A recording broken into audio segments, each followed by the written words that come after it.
And welcome everybody. I see we're now live on Facebook and attendees are starting to join and panelists are here.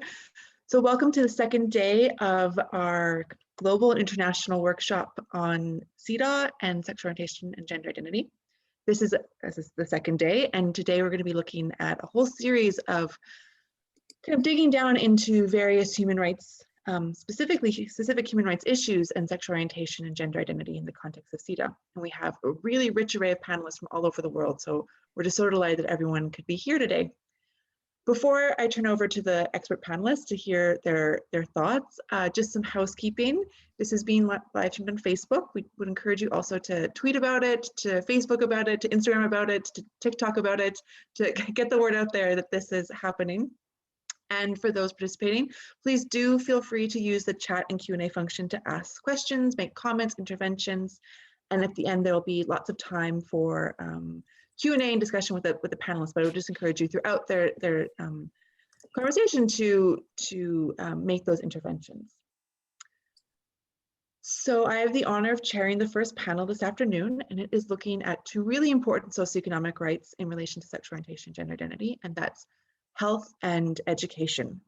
So without further ado, I'm going to turn over to Alexa Moore. And just before I do, Alexa Moore is a trans rights activist working for Transgender Northern Ireland and working in trans rights activism in Northern Ireland, focusing in on the rights of trans youth and the inclusion of trans young people or youth in youth movements around the world.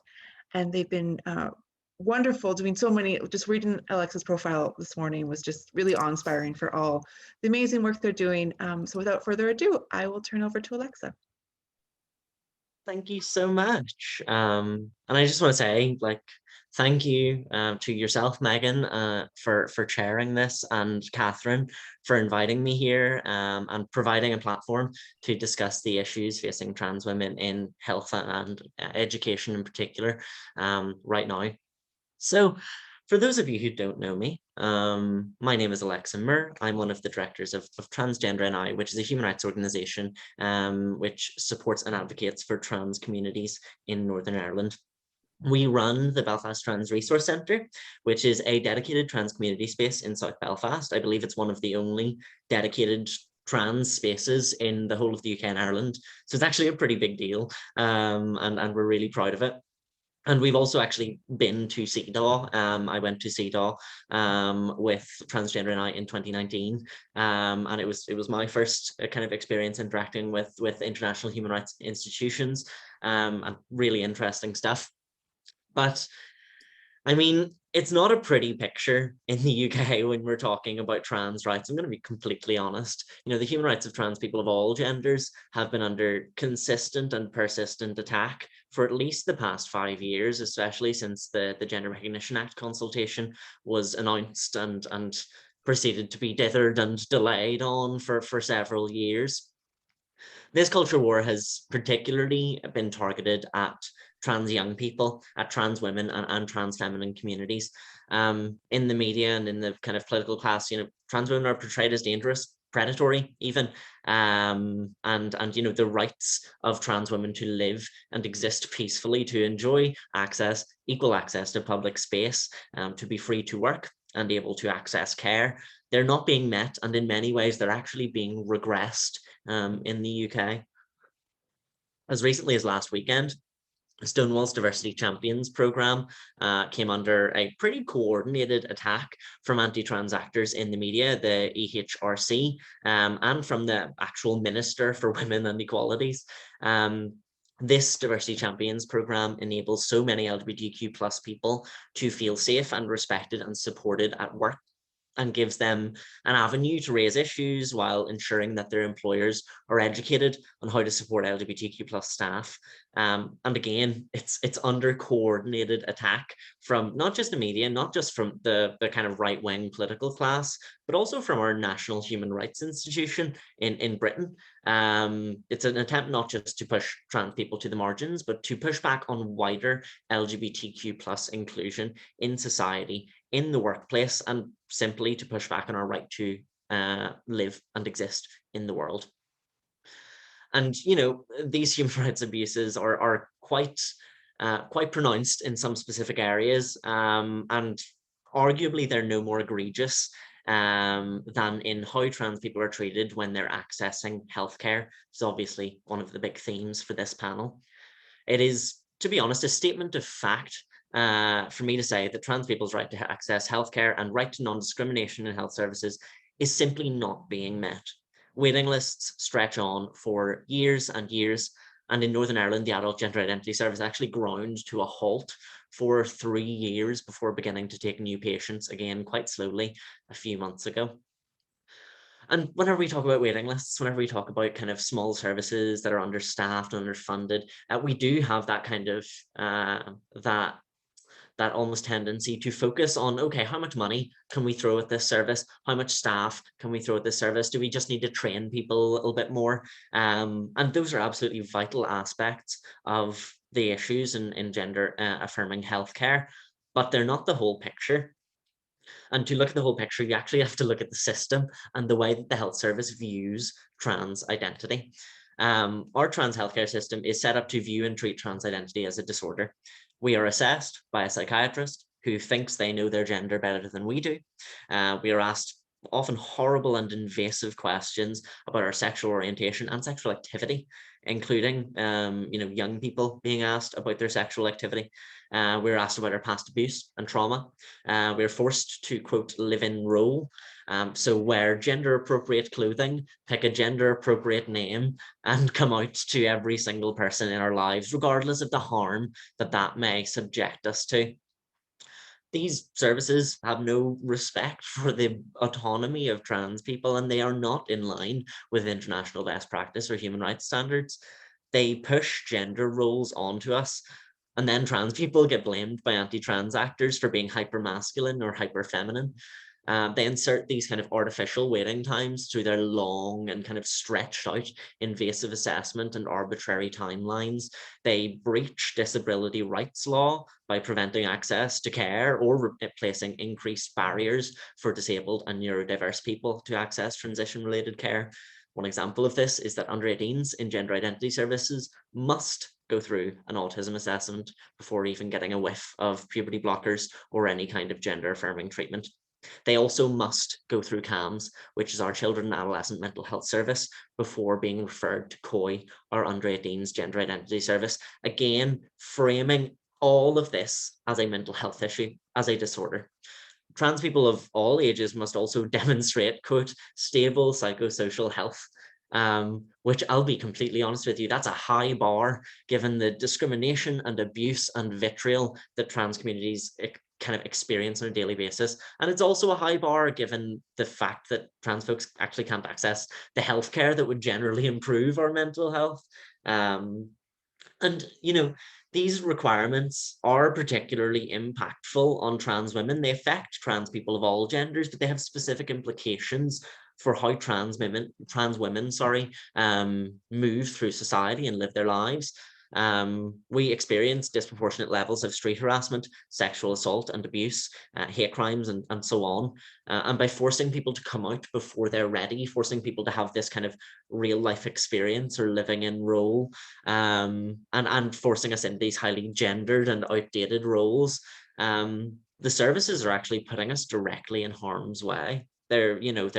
They're by telling trans women that no, actually, you must socially transition, and tell every single damn person in your life that you're trans before you even get a sniff of hormones, whether it be your teachers or parents or housemates or employer or lecturers or colleagues or whoever. That's so much pressure to put on someone. And it is a breach of their rights to private and family life. And once again, not in line with how things are done on a global scale, with the moves that the World Health Organization has made in terms of declassifying gender identity disorder as something in the mental health section of the International Classification of Diseases, and instead moving it to the sexual health section. So you can see here that actually the UK is it's simply lagging behind in terms of where the rest of the world is on this issue. And yet, this system is too liberal and too open for the anti-trans actors in the world who wish to see, you know, arbitrary age limits placed on care for young people or for young trans people, who are pushing for actually more invasive interrogation, more gatekeeping, less bodily autonomy and less person-centered care within these services. As always, trans communities are under sustained attack under false pretenses. You know, there's the constant idea that, oh, you know, trans kids can just go and they can get hormones whenever they want. Trans kids are being pumped full of hormones, and this is simply not true. But it is given credence by the medical establishment, by the media, and by the political class, who you know, kind of allow these anti-trans actors to spread misinformation about how trans people actually realistically access healthcare today in the UK. And this is, again, despite international best practice and human rights standards fully eclipsing the UK on these issues. The UK government would like to portray itself as a leader, as a global leader in LGBT rights and equality. And actually, it's going backwards. We're getting to the point where the UK is exporting transphobia, is exporting this kind of regressive anti-trans ideology to other parts of the world. Now, I could wax lyrical about gender affirming healthcare all day. I could talk to you about it for an hour, but there are many other issues, particularly for trans women in healthcare. For instance, appropriate invites to cancer screenings, access to sexual health testing, records management and confidentiality, old age care, which I personally think is a ticking time bomb that we're not prepared for in our care homes. And you know, so many other issues, cultural competency in mainstream services more broadly, that also need to be addressed. There are also many what would be described as women's health issues that need to proactively include trans men and non-binary people who need to access those services. So when we're thinking about, you know, abortion and family planning services, trans men need to access those, breast and cervical cancer screenings, access to period products, and so on. We do need to take a holistic view for caring for and supporting trans people of all genders. And sorry, my throat's a little bit gone, but to be honest, I do believe that holistic view must start in education. And you know, I think CEDAW is in agreement with me there as well, given that in the past they've given the UK a slap on the wrist for the woefully inadequate provision of the woefully inadequate provision of RSE in Northern Ireland. And there was a kind of paragraph included in the 2019 Executive Formation Act, which mandated the provision of appropriate and comprehensive RSE through the incorporation of elements of the CEDAW report into domestic law, which was a really good step forward, or at least it would have been. If, you know, did the Northern Ireland Executive and the relevant ministers pay any attention to this? Did they do what they were legally obliged to do and roll out appropriate RSE and commission abortion services? Well, of course they didn't. Why would they? Why would Peter Weir or Robin Swan follow the law instead of dithering and delaying as they have been for the past year or two? And you know, the issue of RSE is one that's actually quite close to home for me. You know, I'm 21. I left school about 3 years ago, and I had the privilege of being in one of the 70% of Northern Irish schools that invite in an organisation taking an abstinence-based approach to relationships and sexuality education. This organisation avoided talking about LGBT lives, identities, bodies, and experiences in their entirety, instead opting to tell a room full of teenagers that if they wanted to avoid STIs, they should simply avoid sex, which is very useful, I'm sure. Very limited information at all was provided about safe and healthy sex and relationships, about consent, about recognizing abuse, about contraception, harm reduction, and preventative measures outside of abstinence. This was also one of the first and only introductions I had to RSE through my entire 14-year educational career. We got about 1 or 2 one-hour sessions in the assembly hall. Comprehensive, age-appropriate, LGBTQ+ inclusive and evidence-based RSE is absolutely imperative if we want to tackle widespread sexual abuse and harassment, if we want to address rape culture, and if we want to ensure that people are able to recognize unhealthy or unsafe sexual or romantic relationships. But these programs also present an opportunity to educate the wider student body on LGBTQ+ lives, bodies, experiences, and identities. They provide an opportunity to address bullying and harassment against queer pupils. Again, something which has been almost entirely untouched by successive education ministers. And they also provide the opportunity to begin incorporating queer lives and identities into the curriculum. It can start in RSE, but it needs to go into history, into science, technology, geography, art. Queer people are everywhere. We've contributed to all of these areas. And they need, these kids in our schools need to see a commitment to inclusion and supporting all pupils in schools. They need to see themselves represented in the curriculum. And they also need to see actual meaningful legislative change that removes the loopholes that schools currently exist in, which exempts them from many of our equality regulations.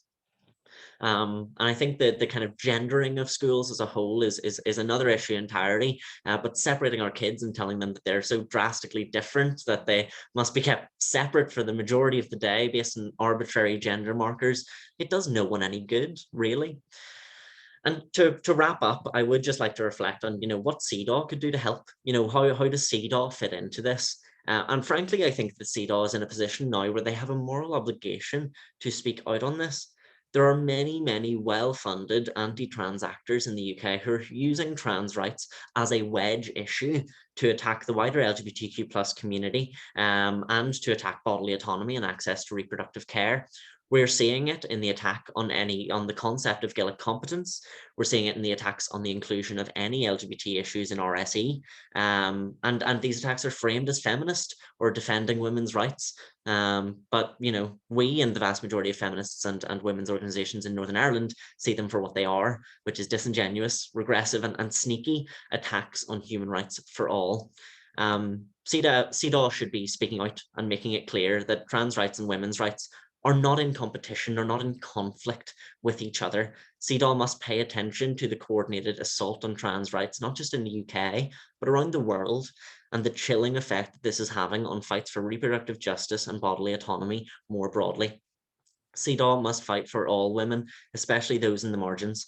And here in Northern Ireland, we stand united with the feminist movement in our fight for all of our rights. And we want CEDAW to stand with us. Thank you. Thank you, Alexa. It was a very, very wonderful presentation. It was so interesting and fascinating.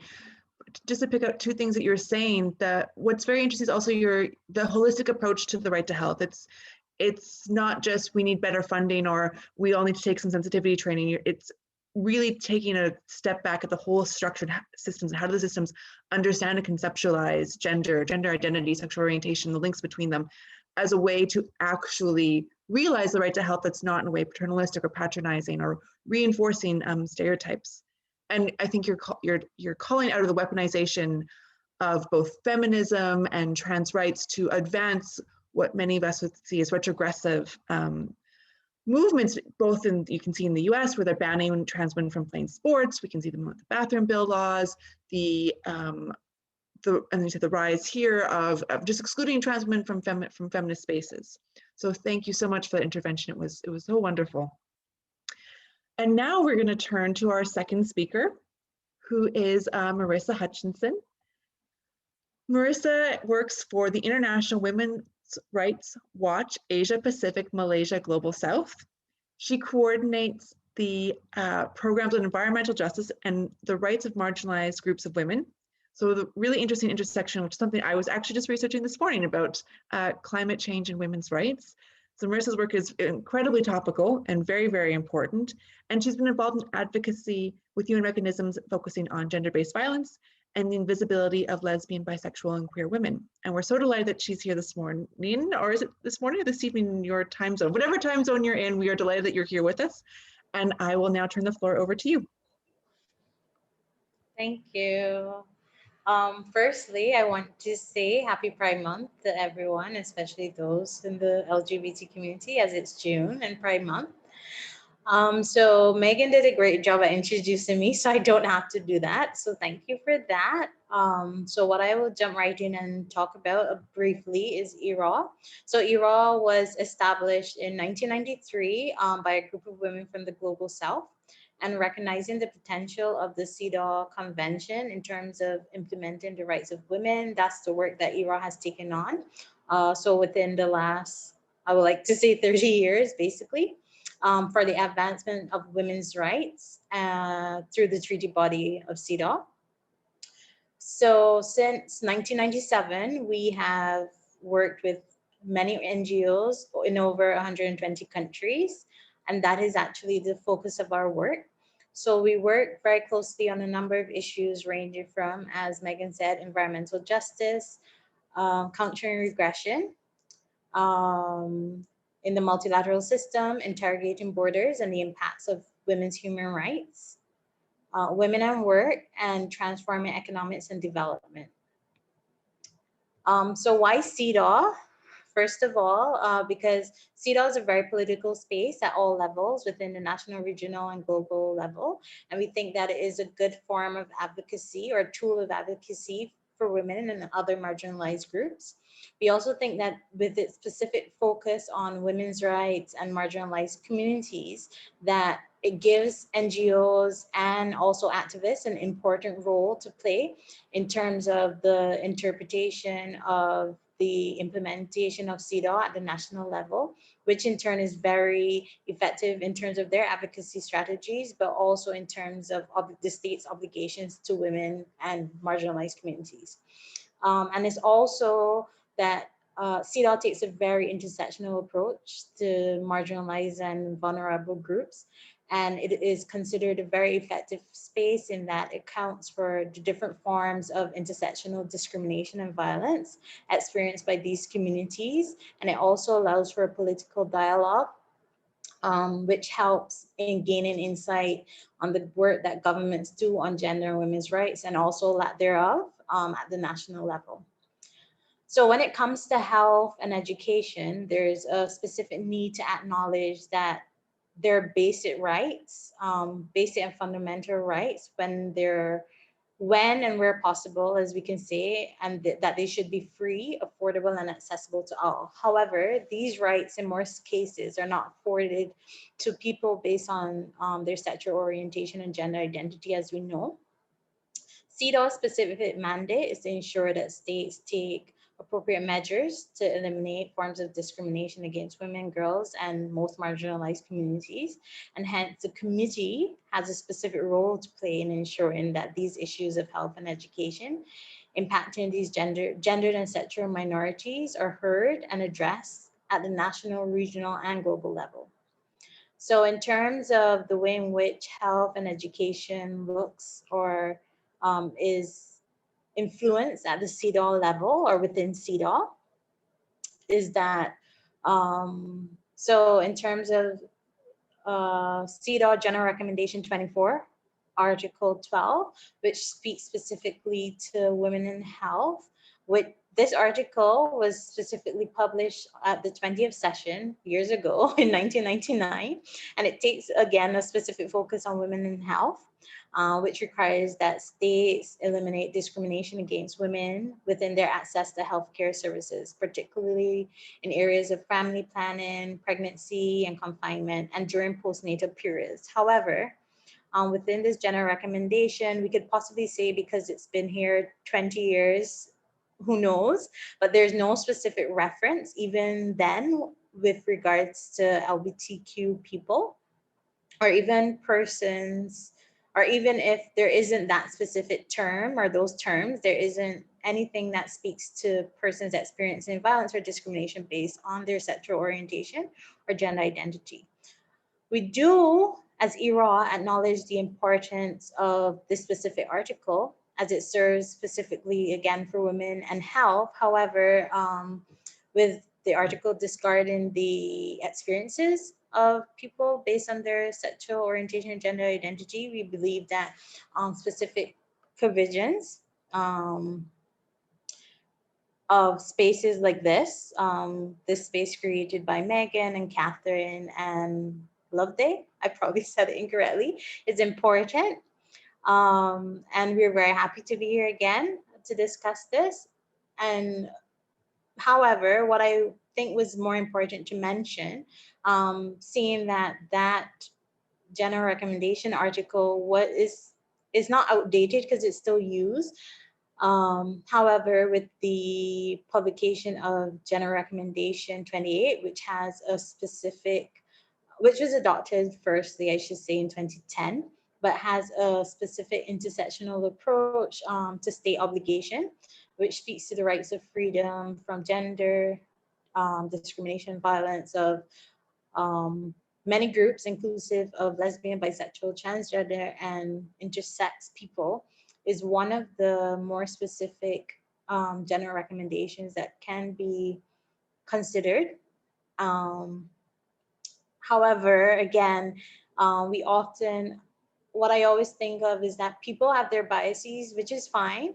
And within the CEDAW community, I think that it's important that the voices of, in the space created, which these voices are present, that LGBT people or LGBTIQ specific communities are heard, and that bigger issues in terms of the way in which recommendations are written within the concluding observations presented is in many ways, generic and not very specific to the issues, the way in which the committee speaks to very broadly, and our colleagues at ILGA do a very good job at highlighting the issues that are raised during the state reviews. However, I think what CEDAW committee needs to do a better job at, and also in terms of in partnership or in collaboration with organizations, again, like EROR and ILGA and even grassroots organization,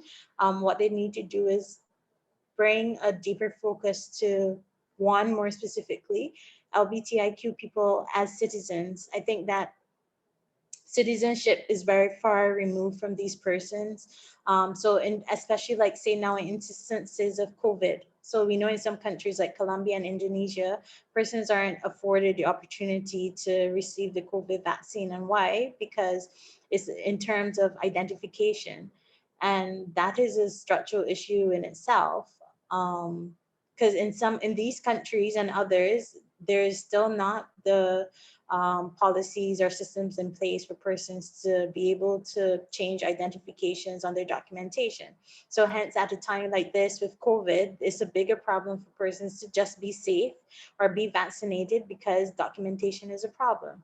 Another issue I think is in terms of the barriers within the healthcare systems, in terms of persons not carrying out their duty of care, which is, we all know, is warranted from health professionals. However, they choose to, refuse healthcare due to internalized or other LGBTI unconscious biases. In terms of even issues around education, in terms of how youth are seen, especially trans youth, in terms of being bullied by classmates, but also in terms of other forms of discrimination and dismissing of their presence and ability within classrooms. Those are things that more specifically need to be addressed. I think that, again, CEDAW does a good job at being intersectional in their approach in terms of recommending states in terms of being obligated to the rights of everyone, or everyone under their mandate. However, in terms of being more specific on issues is important. I also think that similarly to what Alexis said, I think in terms of LGBTIQ person facing multiple issues, similarly to women, the holistic approach is missing. And how can that be highlighted within concluding observation that it's clear, it's not very generic, as in, lesbian and bisexual and trans women deserve to have healthcare. Like, that isn't enough. I think that we have to get to a point of being clear and being more specific about what we want, because as we can see with COVID, which has exacerbated so many issues, that without the specificity of what we want or what communities deserves, that these communities, end up going under more. Like, they suffer more just because that their issues are kind of blanketed when they don't deserve to be, because like everyone else, they're human. What is good over the years, again, is that LGBTIQ activists has taken up space. But also with COVID now, this isn't the reality of none of the groups or communities that often come to CEDAW. So how can the CEDAW committee account for the rights of LGBTIQ people in this time? I think that there's a need for the committee to continue to do their work, to support communities in that day, spotlight the issues they're dealing with. There have been many issues highlighted throughout the COVID period of just over a year, from Black Lives Matter to issues around gender-based violence. But when will the committee step up and said, well, you know, let's speak to the issue of trans experiences of people in Colombia, or indigenous trans people in Colombia more specifically? I think that, yeah, that it just is a call for the committee to be a bit more forward and do more. I know that the committee is strong on some issues, but when there are communities who feel not represented within certain forums or certain spaces, or that their issues again continue to be blanketed, I think that it doesn't give a lot of comfort for these people to continue to sit in their issues, or to sit in, as we've been constantly saying during COVID, they're resistant and they're strong, but communities don't need to hear that. They need to hear that a lot of times their issues are going to be addressed. Their issues are being heard, and that something is being done. And I don't think that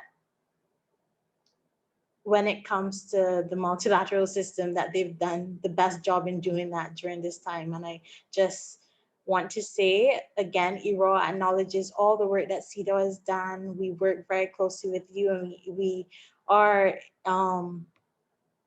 strongly in arms or connected to your work, but we also ask more that you be the eyes and ears and the mouth of LGBTI people. Thank you.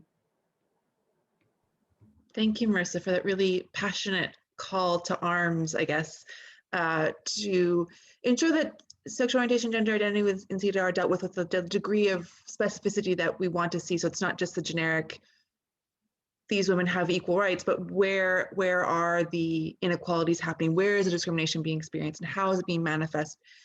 So to diagnose with a degree of precision and specificity, so that the remedies that CEDAW committee can propose are equally as sophisticated and precise. And your discussion around COVID and sexual orientation, gender identity is also, I think, really important. Highlights something that we as organizers were talking about, was the interconnectedness of equality rights, that rights to identity and documentation are directly impacting on rights to health. And it's really one of the strengths of CEDAW is that it's able to see the connection between rights that are often classically divided, such as civil and political and socioeconomic, to understand how those interact and how violations in one spill over to violations in another. So thank you for drawing all those really, really important themes out in your presentation. And so now we turn to the last speaker, but by no means the least on our health and education panel, and that's Mel Duffy, who is an assistant professor in sociology and sexuality in the School of Nursing, Physiotherapy, and Community Health at Dublin City University. Her research and advocacy focuses on sexual orientation and gender identity experiences and the experience of people living their lives in the world they find themselves in. And I've been privileged to get to know Mel through the sexual education forum set up by some of our colleagues, and I'm so delighted that she was able to join us today. So without further ado, I will turn the floor over to her. Thank you, Meghan. I always feel, last not being least, following two fabulous papers, it's about time I went home. In a way, I've been listening to two papers, and two things that struck me. I really feel sometimes by saying, like, as an old dyke, one wonders how one survived to come here. After marriage equality in Ireland, after the vote, and after the vote was calculated and the proclamation got through, the following day, the Catholic Church leader from Rome in Ireland turned around and said that the vote was a defeat for humanity. And so in a way, what I've always been struggling throughout my life with, what is it to be human? Am I not human too? And when we look at what has happened throughout in relation to LGBTQI plus folk within society, it always draws me back to something that Conrad and Schneider had said in the 1980s. And I'm going to read you their quote because it really sits into things that don't change. And one of the things they said, that when an institution such as the church, the state, the medical profession gains the power and the authority to define deviance, that is to say, what kind of a problem something is, the responsibility for dealing with the problem often comes to that institution. And folk in the LGBTQI community have found themselves subjects of both the church, the state, and the medical profession. And through the state, they've also found themselves subjects through criminality. But the one thing that being a member of the community does that is not comparable in anything I have found with the heterosexual community, which never calls itself a community because they're the norm, is they never have to come out. So constantly, from the moment of recognizing yourself as being yourself, first of all, you have to say, I am. And saying I am is the most difficult thing for folk to do. As an older member of the community, I suppose I've been an idealist all my life. And I look at young folk and I think, isn't it wonderful? They can say I am. But the question becomes, can they? Because what happens is suicide rates don't go down. The self-harming don't go down. The self-hatred doesn't go down. The abuse of others doesn't stop.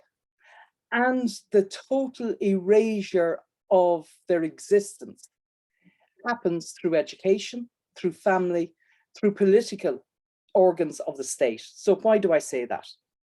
I was very struck by, because the other thing is, I'm an armchair thriller when it comes to politics, and nothing like more than arguing with the TV over whatever political thing is happening. I am constantly being told by my wife that the TV is not going to answer back. I will probably have a massive heart attack the day it does, but in the meantime, I will still engage with the TV. And Kamala Harris, upon winning and upon gaining the vice presidency of the United States, turned around and said, this is wonderful for all women like me. Women who are Black, women who are Asian, women who are different. To see somebody in an office representing them. This is who you can make of your life what you wish. And for young lesbian, gay, transgender, bisexual, intersex, genderqueer, you know, whatever plus we are, having somebody who represents them in a public space gives hope and gives them an avenue to see. And it reminds me of, during the campaign of marriage equality, I was met by this young girl, I think she was about 12, who turned around and said to me, are you lesbian? And I turned around to her and I said, yes. And she turned around, she looked at me and she says, wonderful, I can go home and tell my mother that there's owl ones exist too. So I thought, thank you very much. I really hadn't thought of myself as being an owl one, but now I know I am an owl one and I really appreciate it. But the fact is, she didn't see herself in the future. Because not unless you see the intergenerationality of the LGBTQI community, you will not see yourself. You will not see that you can grow old. I went to a door seeking a vote, and this elderly man came out, and it was a whole area I had been in. This elderly man came out and and he said, of course I'm voting yes. And I turned around to him and I said, being me, I said, will you please put me out of my misery? All of you here have said yes. You are the cohort who everybody was expecting to say no. So what is wrong with you, right? Because they were all elderly men, right? Living in this row of houses. And he looked at me and he started crying. And I thought, oh, sweet Jesus, why can't you keep your mouth shut? And he turned around and he said, I buried too many of my friends because I didn't understand, I didn't know, and I didn't stand up for folk. but I am stopping now, and so are all of us.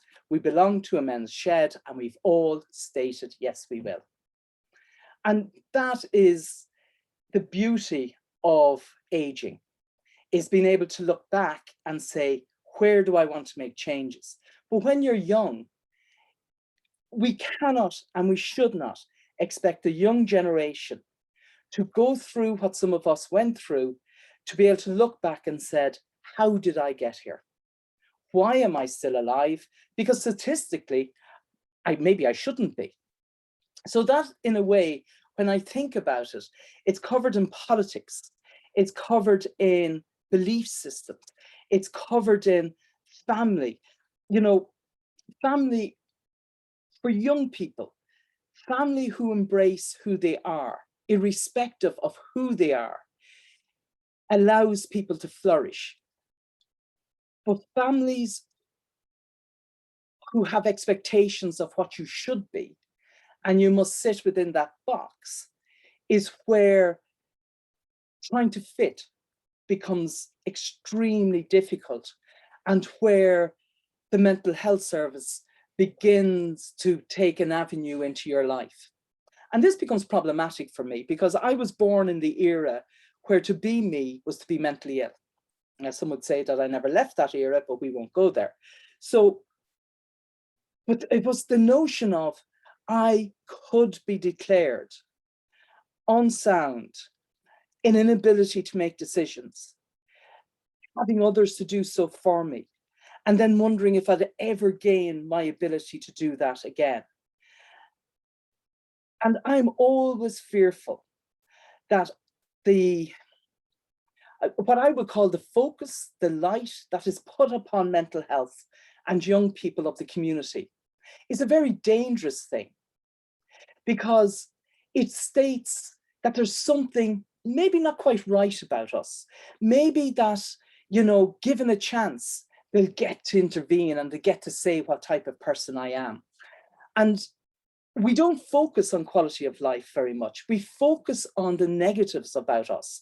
We focus on looking for more funding for mental health. I'm not saying we shouldn't do, but what I'm saying is we should really have a dialogue that is a proper balancing act between the quality of life that we want, that young folk want to achieve for themselves, and really, I suppose I'm railing with the mantra being Pride and wishing everybody a happy Pride Month, is nothing about us without us.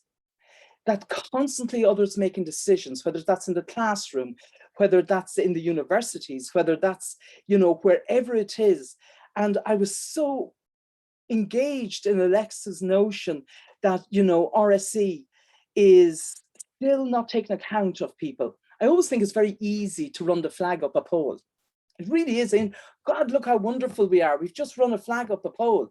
Well, that's great. But, you know, when the flag comes down, even when the flag is up there, it's meaningless for a lot of people, because what's engaged on the ground is not that equality. It's not that diversity.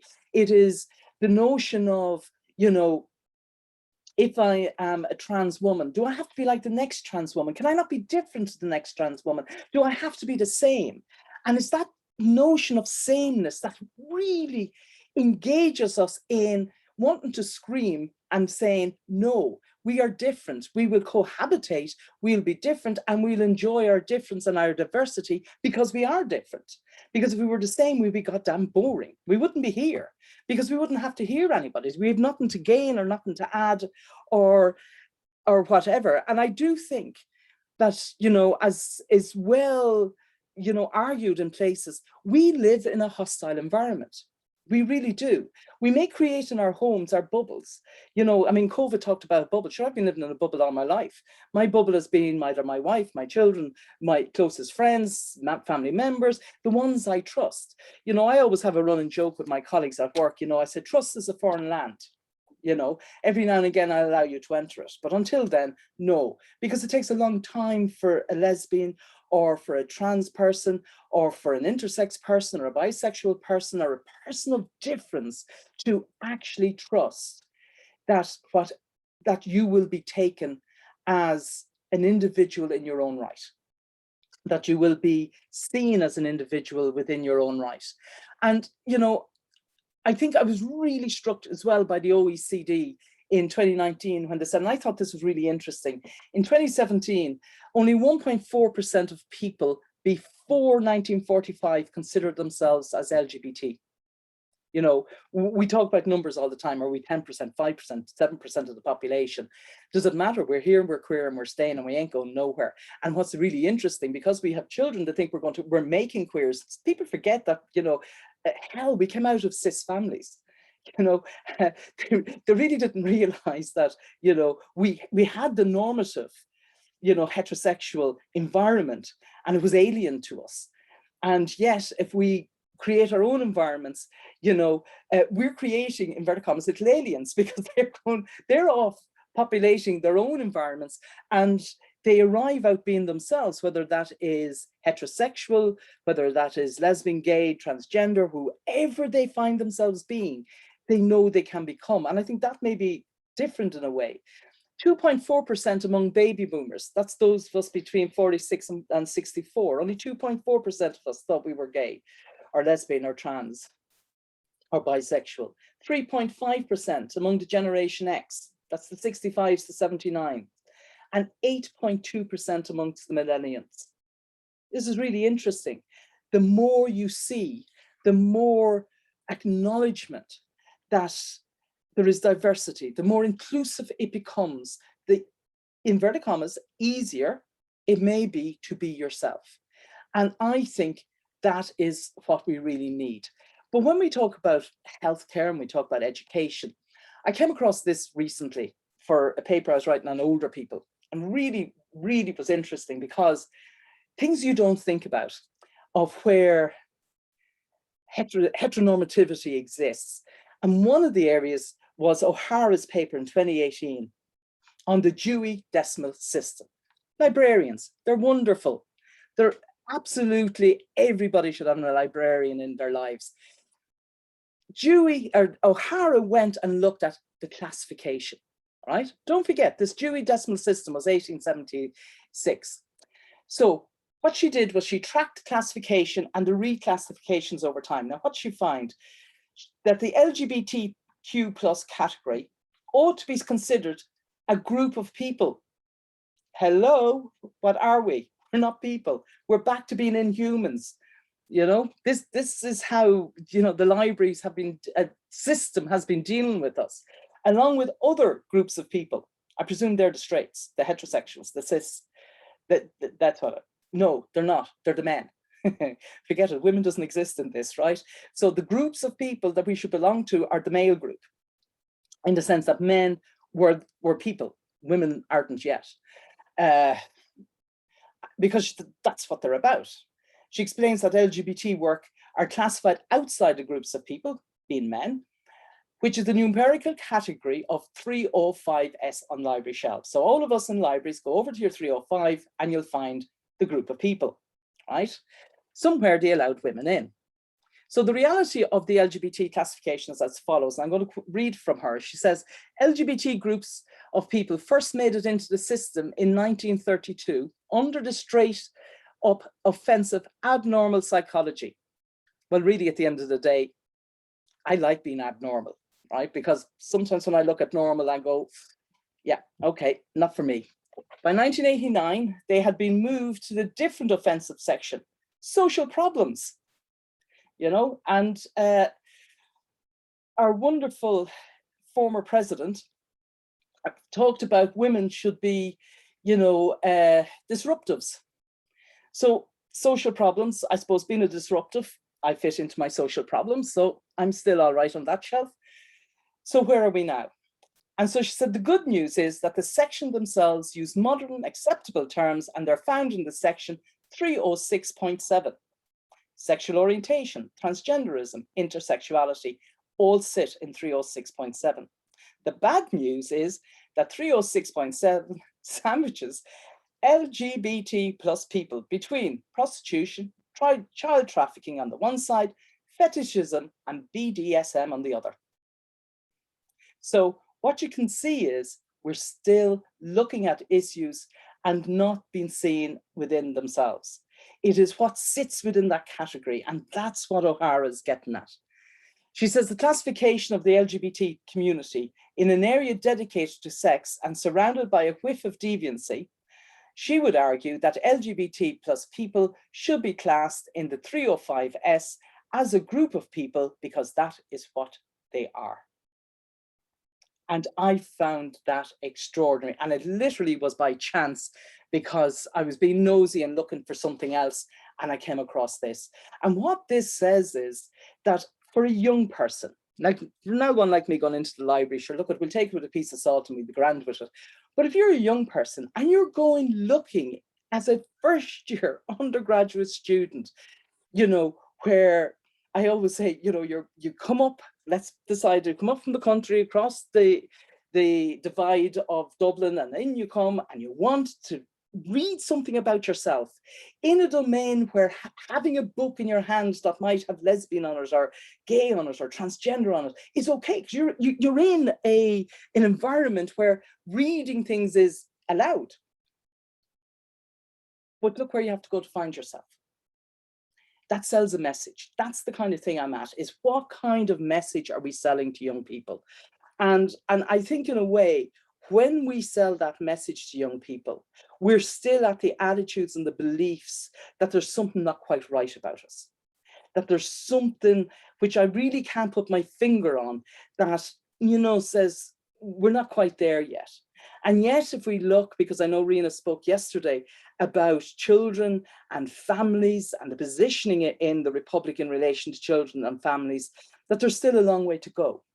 You know, maybe in a sense that we're lucky because we were in a situation, my wife gave birth, we went to a clinic and, you know, we did the donor seminary. So we were considered okay. But if you're a straight person, you can leave the country as a happily married heterosexual couple, go somewhere, you may participate in surrogacy and nobody asks the question, not unless you yourself says something. But if you are two gay men, you can't. So there's a huge problem in the way we treat difference within society, in how we think about difference within society.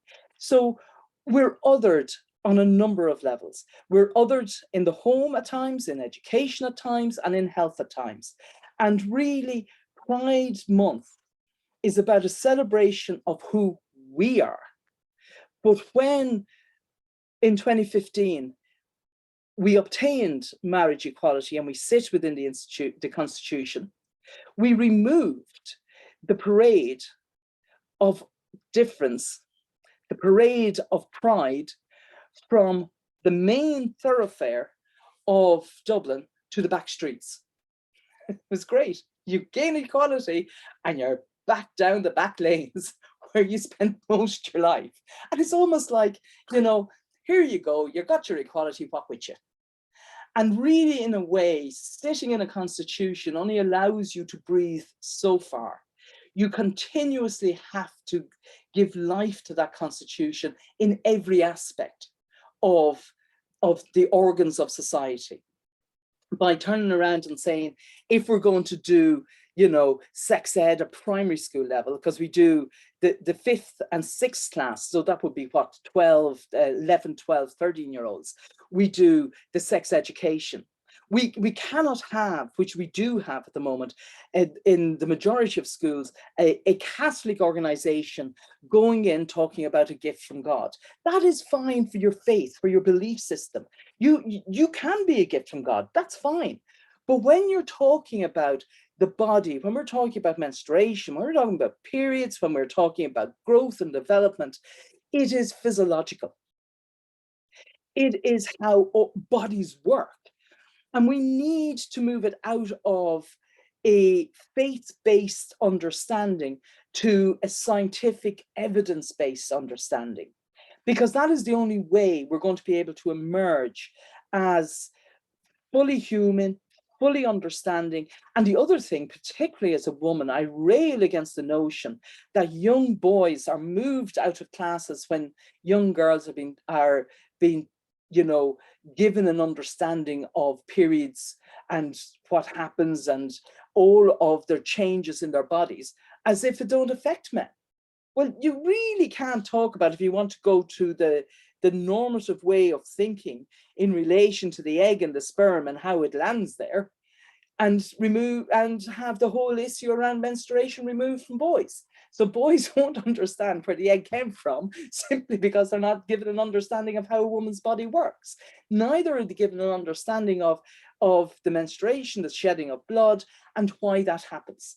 So there's so much in a way to be thought about, and how we think about health, how we think about education, how we think about politics, and how we think about representation, and how we think about how young people see us. But there is one thing that Alexa stated, which it really goes to the nub of growing old, is that when it comes to aging, that we, the systems do not, understand that, if I'm a young queer, I'm going to become an old queer, with the hope that the 69 bus doesn't come along and take me away, that I am going to age. I am going to grow old. So if I'm going to grow old, I'm going to need the healthcare, but I'm going to need inclusive healthcare.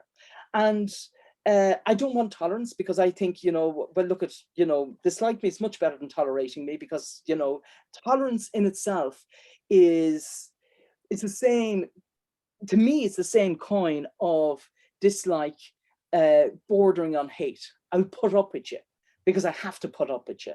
But like, really, you don't have to, just walk away. It's much easier.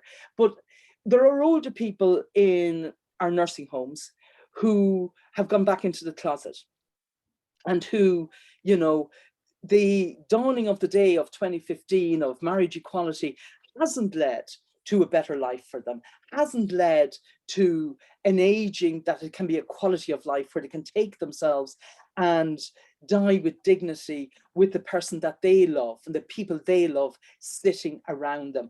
And that is what we want. We want to die, we want to live with a quality of life, but we want to die with dignity, and we want to die with the folk we like, we love, the families we have created around us, not the ones that others want us to have. And I suppose in that way, it just draws me back to the abiding memory I have of my father's death in a nursing home. Was I had been abroad and I flew in, and the usual, needed a letter for the insurance and whatever else. And I was asked what my married name was. And I just turned around and I says, well, I just decided I wasn't taking her name. And I could see my brothers looking at me going, it's not the time. Can you just stop doing these things? And I turned around and I said, but it's always the time. And the time is always now. And it's always everywhere we find ourselves. Because to not turn around and say, no, this does not apply to me, is to say, I accept how you construct me. So I suppose in a way, advocacy, yes, activism. The moment you say I am to yourself, you have begun your journey of activism. Great, thank you so much, Mel. Sorry to cut you off a little bit, but I just want to make sure we have some time for questions and comments from the audience. So if you have a question, I see there's already one in the chat function. If you're going to make an intervention, please also feel free to raise your hand. And as the chair, I'm going to get to abuse my privilege and power to ask questions of the panelists that I have been kind of inspired by their interventions. And the first, I'll say all three questions, and then I'll turn the floor over to the speakers. Alexa, you mentioned a lot about how there's a unique set of stereotypes that come to the fore when it comes to trans women, that they're seen as predatory and invasive and a threat. And I'm wondering if you could talk about how that works or aligns with access to healthcare and discrimination trans women experience in healthcare, and how we need to understand the uniqueness of the stereotypes when we think about Article 5 of CEDAW and how it might influence healthcare. Marisa, I'm wondering from your presentation about where you see the work of NGOs and civil society groups like yourself being able to fit into the processes of CEDAW, so as to be able to bring that specificity and that sophistication and that nuance to the CEDAW Committee's outputs. And Mel, I'm going to steal Joanna's question in the chat function, where she asks about whether there are examples of switching, of successfully moving sex education from ideology to more science or to more human rights. Oh. And I see just in the chat, in the quick Q&A question, is a question I think directed more towards Alexa about the inclusion of trans men, non-gender binary in access to safe abortion. And just to kind of build on that question, I wonder if all of you could maybe comment on Mel, your discussion about the hostile environment. And when we think about gender-based violence, we're now moving to talk about gender-based violence committed by men. So I'm wondering if you could all kind of talk or reflect on how the hostile environment or the heteronormativity, what CEDAW can do to sort of challenge that, to ensure that all women are able to enjoy their fundamental freedoms and human rights as CEDAW aims to do. So Alexa, I will turn over the floor to you first to answer my questions. Of course. Yeah, so on the kind of stereotyping, in particular of trans women, and how that kind of plays into medical discrimination, I mean, it is essentially, there's a really good kind of mini documentary thing on Netflix called Disclosure, which looks at the portrayal of particularly trans women in the media throughout the years. So, kind of looking back at Chandler's parents and Friends, for instance, and stuff like that, and how those ideas have kind of informed and contributed to the discrimination against trans women in wider society. How, for instance, cis men playing trans roles and cis men in particular playing trans women plays into the idea that actually trans women are just men dressing up as women. And it influences the culture in a way that people doing casting and stuff for these kinds of shows don't really think about. But on the question of kind of medical discrimination, I think it's really important because the reality is that these stereotypes are built into the medical establishment. These psychiatrists and these assessors have a list essentially of things they have to tick off in order to kind of confirm that someone is trans and that they are able to get, provide them with gender affirming healthcare or whatever the case may be. And some of those tick boxes include, what I mentioned in terms of choosing a gender appropriate name and gender appropriate clothing, forcing trans women to dress hyper femininely and present hyper femininely. We constantly hear of people going to the gender identity service with a GIC suit or a GIC dress that they wear to the clinic for their monthly appointment because they feel the need to perform for their clinicians. And it is a power thing. It is a power thing. These psychiatrists and psychiatric profession more broadly enjoys having power over the lives and experiences and bodies and everything of trans communities and trans people.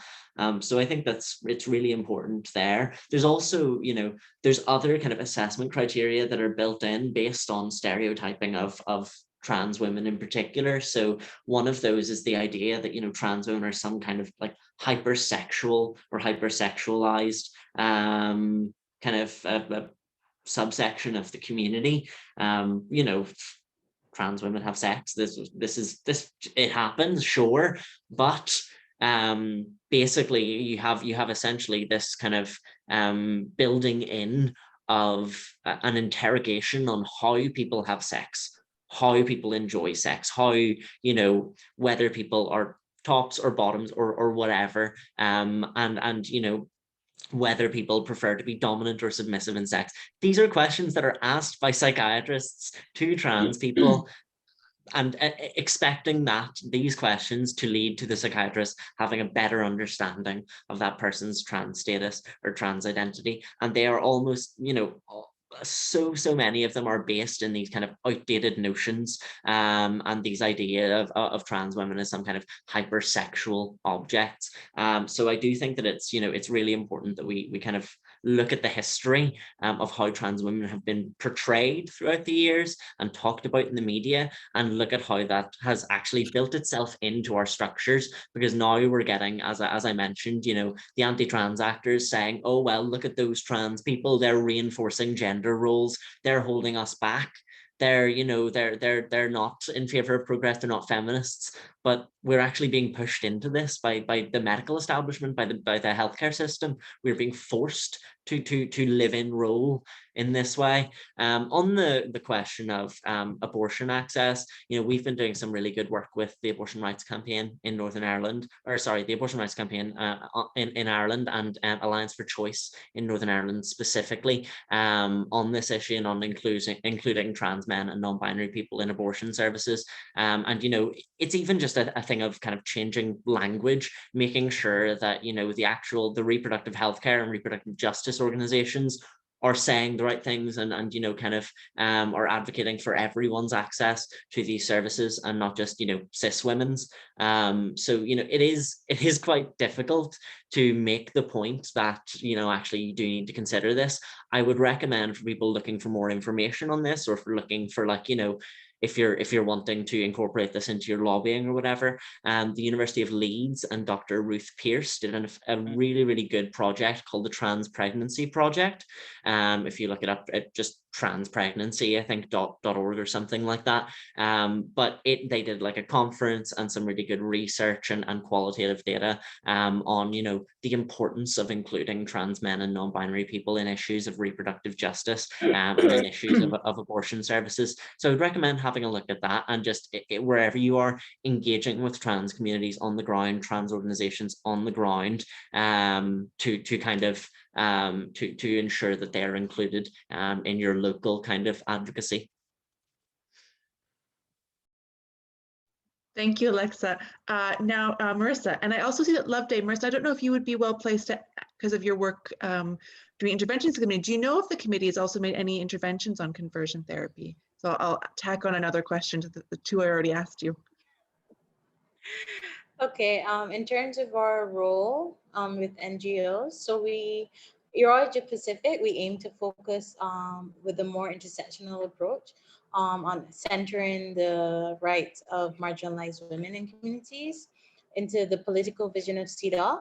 So within a program we have known as Global to Local, or G2L, we support women's rights groups and activists and other NGOs who wish to participate in the CEDAW reporting process by providing them with mentoring on tactical and strategic advocacy, both virtually and in person at the CEDAW Constructive Dialogue in Geneva.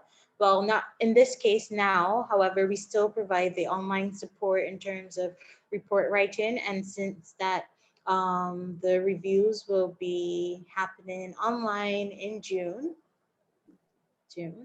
Yeah, we will be supporting NGOs in that process. So what we do is within our program is that we connect local NGOs and national level NGOs within this international space in terms of monitoring implementation of the CEDAW Convention.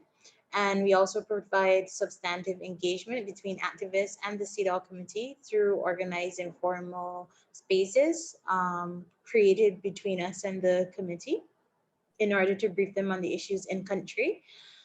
We also assist women's rights groups and other communities in terms of the articulation of their issues towards the accountability of states, and we contribute to them strengthening diverse movements within the global south. We also encourage and strengthen activism and policy change at the national level through our engagements. And this is often done, well, normally done, but we have still been doing some virtually in terms of building the capacity and knowledge of communities in terms of CEDAW and what the process is like, but also how the CEDAW convention, how CEDAW can be effective in terms of their strategic lobbying, etc. on the ground.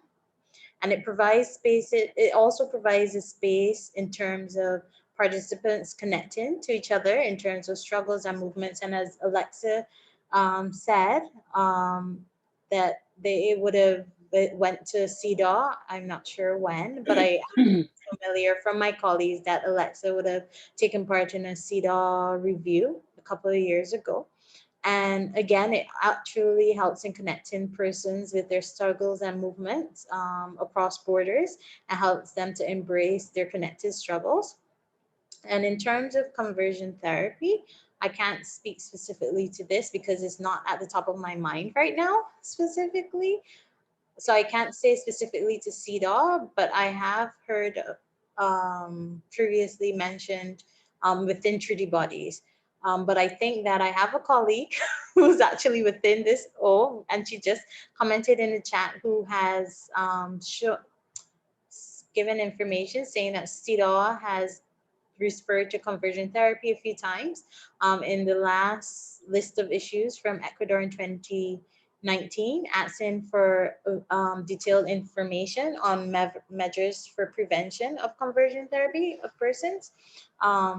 So I'm very thankful for Kseniya for that, because it wasn't at the top of my mind. Apologies. But again, that is how ERAW specifically engages with civil society and activists. Is a huge part of our work. And yeah, the program is very important because not just so because CEDAW reviews are within 4 to 5 years, we can definitely say that within that time that communities either come back to us for capacity building, but they also come back in terms of wanting to report it again. And we have had success with groups in terms of the way in which the committee gives general recommendation that contributes to the ways in which policy is shaped in their countries. And one of those examples is Nepal in 2018. And yeah, we think that the way in which we also structure our program and give space for communities to engage and also reach out to us after has been very helpful in the way that communities view CEDAW and the space and how useful it can be. Thank you, and thank you. That was perfect. Chat versus Zoom is amazing. Between chat and live chatting, it was like a perfect seamless handoff. I mean, couldn't plan it better as an organizer. And lastly, let's turn to Mel. We have about only 4 minutes left before the break, so I'll ask for kind of a quick intervention about RSE and sexual orientation and gender identity. Yeah, and one of the ways particularly second-level schools, have gotten around it is when you get a pack in first year and the parents sign off on behavioural bonds and all of that, they include in the pack that as part of the schooling that they do is the RSE program, and the parents sign off on that. And once that's in it, there can be absolutely no engagement after that. And I think that works. Then they're able to move it in and deal with it.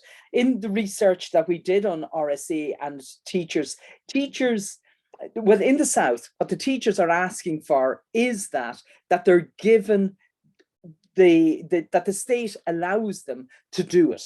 Because at the moment, pending on the school they're in, pending on the faith of the school, can dictate what is happening. And that for them is what's happening. In relation to women's rights and women and trying to deal with issues of aggression and intolerable behavior towards women, it just strikes me that it begins from a very, very young age, where all parents seem to be teaching their children, and are teaching their children, in particular their girls, around unwanted touch. And, you know, it starts, we're even doing it here with 4 or 5 year olds in junior infants as they start school. The Stay Safe programs talk about safe touch, good touch, you know, who can touch you, who can't touch you. And once you're doing that, and you're doing that with both boys and girls, because of predatory behavior and things that have been happening. And the only thing we can do is call it out, because we've had great examples at the moment in where, you know, sporting clubs support their own young men who have been convicted of various sexual assaults. They're still coming in and giving them character references and all of this. You know, they were a team player, they were this, they were that and the other. And the young woman that they have assaulted somehow and debased doesn't count in this narrative that other men are given to young men. And I think the problem is that sometimes older men and don't actually see that what is happening is not right. It's almost like it's in their DNA. They grew up seeing this, so therefore they have never interrogated. And until we start that interrogation of behavior, we're never going to change it. And sadly, that's what I think we're doing with it. Thank you. the issues about sex ed are so fascinating, particularly as they bring together questions about public-private schools, questions about religion, questions about parental control, questions about what is the purpose of education, who gets to decide what it is, are there exemptions, are they legal, are they not, what's the role of law? So it's kind of an interesting microcosm for lots of cross-cutting themes about gender equality that come up in many, many different areas. So see, we've reached 3:15 and break time. So I just want to thank all the panelists for their wonderful interventions. You've all inspired us a lot here today to think about how we've used gender as a way to confine and to deny people who they really are, and how we can work together as a legal, activist, political community to use gender in a more constructive way to help people sort of live their most authentic lives and to be their true selves. So please join me in thanking our panelists for their wonderful interventions. And now we get a break, which is also wonderful. And we can return back at 3:30 UK time, so about 14 minutes, and depending on your time zone. And we will come back for our next panel, which is we're going to look at some very, very exciting cross-cutting issues about human rights and sexual orientation, gender identity. So thank you. Thanks so much for having us. And by us, I mean me and Nico. Well, it's very cute. We're always welcome to have cats at conferences. Thank you. Thanks for having me. Bye, folks. Hi, Kseniya. Hi. Happy to see you. Absolutely. What time are we going back? We're coming back in about 13-14 minutes. Okay.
Okay, welcome back, everybody, to this, our fourth and final session of the workshop. I have to say, I already feel a little bereaved at the thought of this being over.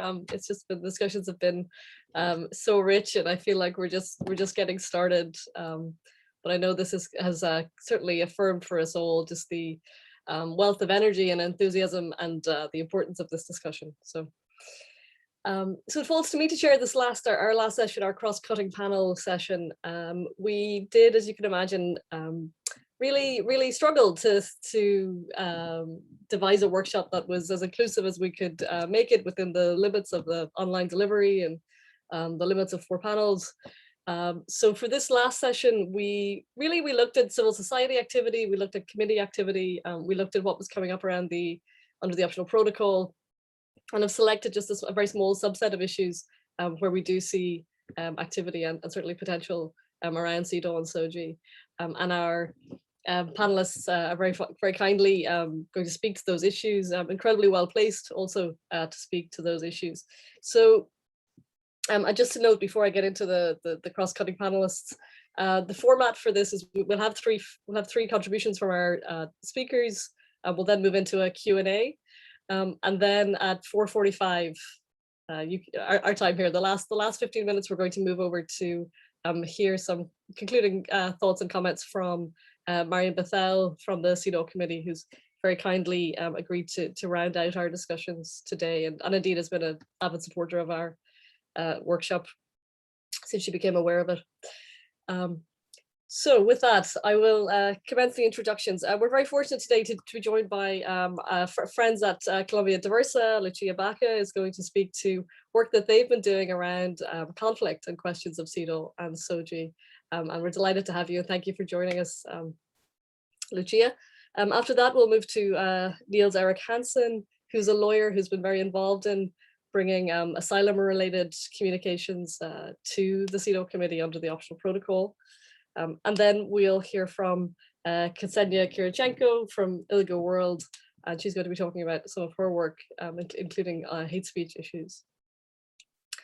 So Lucia, I will invite you to kick us off. Thank you so much for taking the time, and it's lovely to be able to include you from Colombia.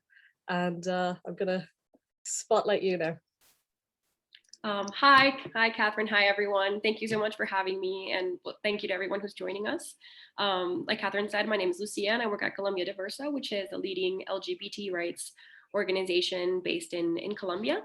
And sort of before I begin, I do want to acknowledge that we're currently experiencing a brutal crackdown in Colombia, on protests all across the country, especially in the city of Cali, and that this is sort of once again clear evidence of the government's failure to address the root causes of social conflicts and to respond to social discontent with anything other than the use of force. So today, that being said, I want to focus on 3 points. One being sort of the conflict's sort of particular and persisting impact on lesbian, bisexual, and trans women and girls. 2, sort of the major CEDAW compliance concerns in relation to these rights. And then 3, sort of the CEDAW Committee's role as an opportunity to vindicate and uphold these rights. So speaking sort of to the first point, the committee has already recognized, right, in GR 30 that women's experiences during wartime are not homogenous. And though LBT women face many of the same risks as heterosexual and cisgender women, they also confront unique challenges because of their sexual orientations and gender identities. And sort of in the Colombian conflict, for example, LBT women have been subjected to a pernicious cycle of violence, right? That often begins sort of in their homes, in their schools, in their communities, which ends up severing community and family ties and sort of pushing them out into the streets at young ages. This is especially true for trans women who sort of in the absence of or with diminished access to formal employment and formal education and formal employment, and often end up being pushed into the informal sector, especially beauty work and sex work, where they don't have labor protections, have precarious labor conditions, and are of course sort of subject to exploitation. The confluence of these sort of structural inequalities, which strip LBT women of their protective environments, like I said, at young ages, and their visibility as sort of gender transgressors, right, of transgressors of the prevailing gender norms, end up exposing LBT women, especially masculine presenting lesbian women and transgender women, to a greater risk of armed group violence. In fact, what we found, and other organizations, and even the state, right, the National Center for Historical Memory has found, is that armed groups have actively targeted LBT women throughout the conflict because of their sexual orientations and gender identities. And this, of course, is sort of a form of gender-based violence. It's a form of gender-based violence that takes on many forms. For example, some of the more recurring cases that we've seen is harassment of trans women at military checkpoints, especially of trans women that still have male documents, right, that haven't had the opportunity or maybe have not wanted to sort of change the gender component and their names in their identification. And also, for example, cases of corrective rape, so-called corrective rape, especially against lesbian women, cases of forced labor, threats, right? It's a whole series of violations that are end up being connected sort of by the discriminatory intent of the perpetrators. And even though people often, scholars, practitioners in the legal field believe that these attacks are isolated or random, they're very far from that. They're sort of sustained practices rooted in entrenched cultural prejudices, and that actually sort of further armed groups' war objectives, right? Sort of targeting LBT women helps armed groups enforce gender norms, gain economic advantages, dominate, instill fear, and even curry favor sort of with local communities. And that's sort of a crucial point that I want to make, is that not only this violence doesn't occur in a vacuum, right? Just as most forms of gender-based, as all forms of gender-based violence. So not only is it entrenched in these sort of pre-existing cultural prejudices, but it enjoys sort of a broad social legitimacy generally, and is even instigated at times by civilians, right?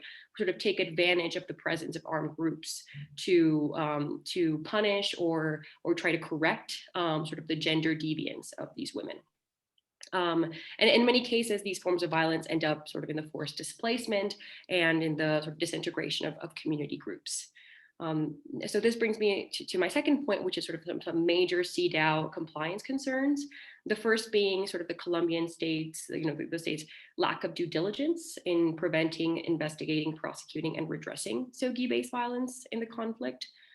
Historically, there has been sort of a marked lack of political will to understand and address the specific risks and needs that LBT women face, and even less political will to hold perpetrators accountable. There are no consolidated official statistics on SOGI-based violence, for example, and no official statistics at all on SOGI-based violence in conflict. The overwhelming majority of LBT survivors have never seen a courtroom, let alone any form of justice. And even now, where we're sort of in the throes of this political transition, that's supposed to be sort of this great opening, this great opportunity for change, we're still facing a grave risk of impunity in the Special Jurisdiction for Peace, the tribunal created to judge the crimes that occurred during the conflict with the FARC, and because they have failed to implement sort of gender-sensitive measures and practices to address and investigate gender-based crimes. And of course, barriers to accessing things like medical treatment or reparations are also quite formidable. So they remain elusive for most survivors. None of the survivors we've worked in, for example, have been able to access justice, or very few have been able to access medical treatments. I think none actually have been able to access reparations, or nothing more than, for example, sort of in being a monetary reparation, right? That's sort of where it stops, and a few of them have been able to access that. The second sort of compliance concern I want to flag is sort of the government's flagrant violation of the 2016 peace agreement, and especially the gender perspective. So we can see this on two levels sort of that are relevant for CEDAW. One is that even though the peace agreement has sort of espouses this comprehensive approach to security that tackles the root causes of conflict, since coming into office, the current administration has pursued a sort of hardline militarized security strategy that ends up fueling the violence, right? Like massacres have gone up, attacks against human rights activists have gone up, and this obviously ends up taking, again, a disproportionate toll on LBT women. It affects their participation in peace building and transitional justice institutions. So that's on one level.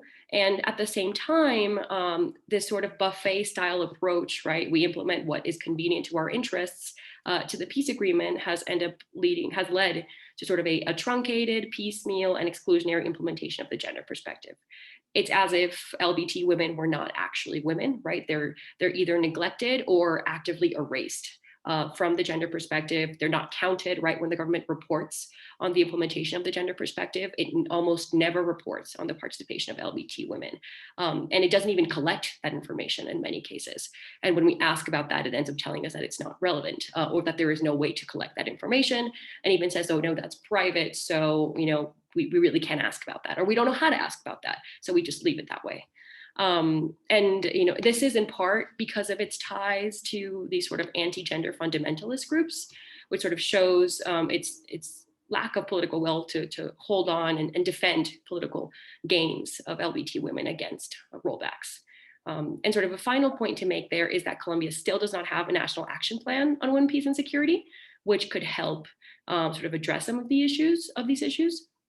The government actually considered sort of developing one last year, but they basically sort of, they told the women's movement like a month in advance, right? They wanted to release it for the 20th anniversary of the WPS of UNSCR 1325, which meant that it really just wanted the rubber stamp of civil society, not any real input. So most of the women's movement said no, or, you know, a solid contingent said no, that they were not going to participate, and it did not end up coming out. So in the face of these challenges, the CEDAW, you know, the CEDAW Committee still holds sort of an untapped but truly tremendous potential to vindicate the rights of LBT women and girls in conflict and post-conflict settings. To date, the committee has made sort of notable progress on, one, recognizing SOGI as grounds of discrimination, two, sort of explaining its applicability to conflict and post-conflict settings, and conflict being broadly defined, which is sort of a major point, and also promoting the implementation of the WPS agenda. But what we need now is sort of to put those pieces together. GR 30, for example, only mentions sexual minorities in passing. And in its final observations to Colombia's last periodic report in 2019, it issues recommendations on conflict and women in conflict, and it issues recommendations on LGBT rights issues, but it doesn't really put them together, right? There's no bridge there. It's like they run sort of in parallel.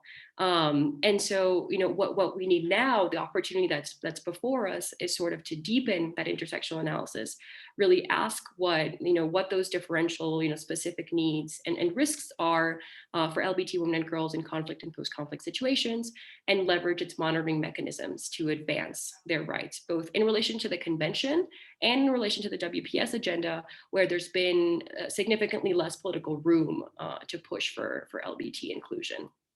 And sort of some actions that it could consider, for example, are sort of including questions about the rights of LBT women and girls in its list of issues and questions to ask states, including in relation to WPS commitments and to donor countries, right? How are donor countries prioritizing LBT women and girls as well? Also to make sort of concrete recommendations and its concluding observations, once again, also in relation to donor countries, not just in countries in conflict and post-conflict situations, and potentially even issuing a general recommendation on the rights of LBT, women and girls in general, that also addresses their rights in conflict and post-conflict settings. So it really is sort of a sterling opportunity to advance these rights. And I'm really excited that this can be part of the conversation, part of this workshop. I'll leave it at that for now, and we can sort of keep discussing in the dialogue. Wonderful. Thank you so much, Lucia. That was just so rich, documenting the importance of the importance of improved documentation around these experiences of LBT women, and making that important point about how rights are being denied right now in Colombia in terms of access to justice and reparations. Very important, I think, in raising the issue around the unimplemented aspects of the 2016 peace agreement, particularly now as we approach the 5th anniversary. And I mean, a great deal of the world looked to Colombia in 2016 for its gender perspective in its peace agreement. So important that we continue to look to see whether and how it's being implemented. And of course, the ongoing importance of participation and understanding women's participation in those inclusive terms, in terms of LBT inclusion as well. And very nice, I think, to note the to conclude by talking about opportunity and potential here, which is very much what's motivated our conversation.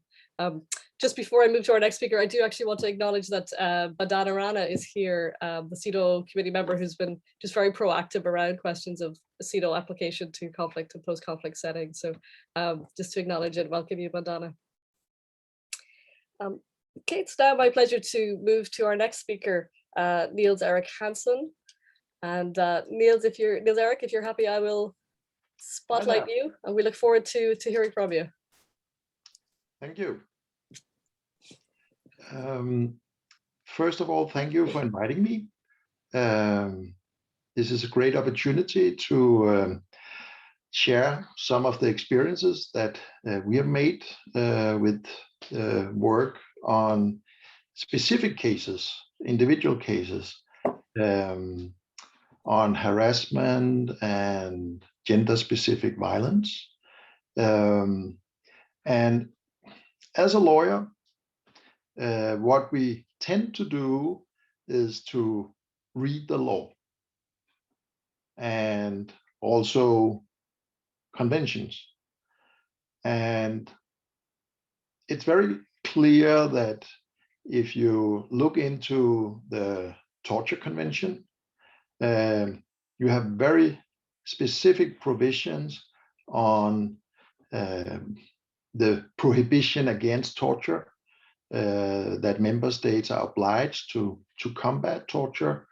And even if you read Article 3 of the Torture Convention, there is a specific prohibition against deportation to countries of origin if persons would be in risk of torture. So that's crystal clear from the convention itself. However, when you start to look into other conventions, it may be a little bit more blurred. The European Convention on Human Rights, Article 3, can give us some advice. And of course, the Refugee Convention when we are talking about deportations.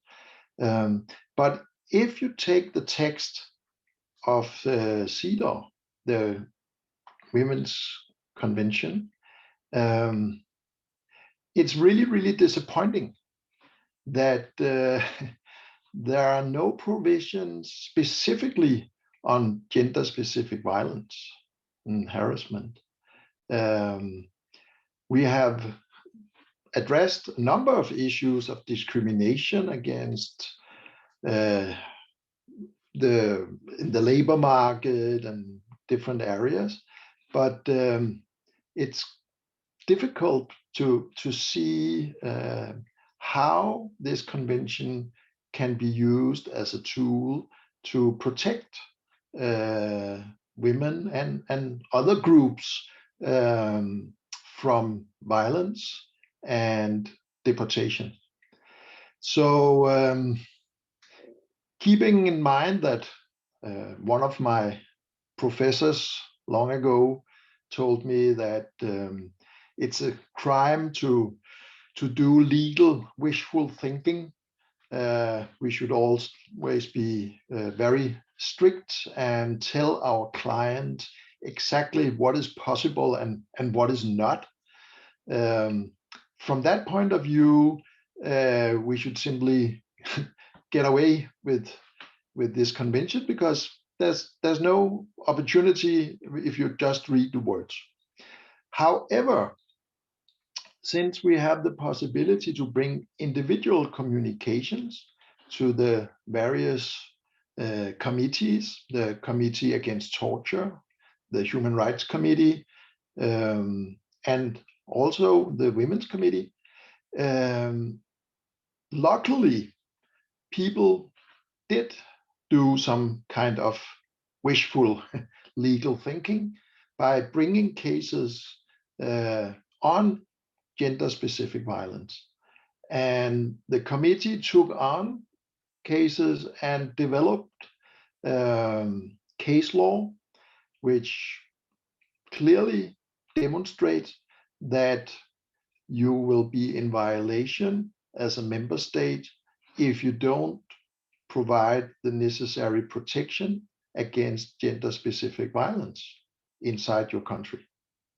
That is a fact with regard to Colombia and Denmark and other countries, that if you accept to be a member of this convention, you also have an obligation to protect against violence. So this was the first step that the committee bravely took on this, and I really don't understand why this is not specifically in the convention. It's so obvious. And on a European level, we now have the Istanbul Convention addressing this. But for the rest of the world, I don't see why women shouldn't be protected. So bravely enough, we have this practice from the committee. On top of that, we then started to have a conversation around, again, maybe to do more legal visual thinking in order to explore whether there would be possibilities to also include cases on deportation. This is the principle of non-refoulement, and from this principle, we can argue that the state like Denmark that has signed the convention has a duty not to deport people to areas where they will be in risk of persecution, including torture. And that is clear from the Torture Convention. But torture is a specific concept. Torture is, by way of example, what is going on in prisons in Syria when you are in the hands of the security personnel, and that's why we need a broader understanding of the violence that women and other groups may face, and that is why we were starting to file these complaints with the Committee on the Rights of Women, and most recently we also started to do the same with the Committee on the Right of the Child. And actually, it goes like women and children has to some extent been, well, under the Refugee Convention, it has been like a real refugee is a man, a political opponent, someone who has been fighting against the regime. So over the years, it has been a struggle to have women and children recognized as potential refugees. And that is why it really makes sense to use the UN conventions as they have a specific focus on these issues. So we started to bring cases, and the Danish government responded to the first cases saying, but there's no language in the convention implying that it should be possible to bring this kind of a case, and also implying that the committee and the convention did not have extraterritorial effects, meaning that Denmark could only be responsible for what happened to my client here in Denmark. They could not be responsible for what would eventually happen in the country of origin. I think one thing was critical here. We have the periodic reviews, which is also an important tool that as NGOs or lawyers, we can write reports and the government will have to respond during these periodic reviews. And with regard to Denmark, we were fortunate that Denmark had reported on FGM, circumcision of girls, and they, amongst other, reported that in Denmark we have introduced a ban on FGM even abroad. So it is possible to punish those who carry out FGM, even though it's outside of Denmark. If you then return to Denmark, you can get punished because the law in Denmark has extraterritorial effect. So since Denmark already recognized this and even reported about this to CEDAW and were proud of it, we used that in the arguments on our cases. And on this note, we ended up with first a couple of decisions that CEDAW established that the convention do have extraterritorial effect.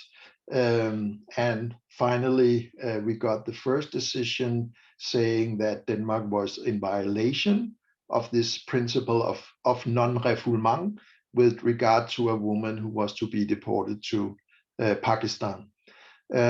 So now it has been established, and there has also been made a general comment on this. So we moved on, and we also had the first case ever with the Committee on the Right of the Child, where the committee made their decision that the Children's Convention was violated, and that was exactly a case about FGM.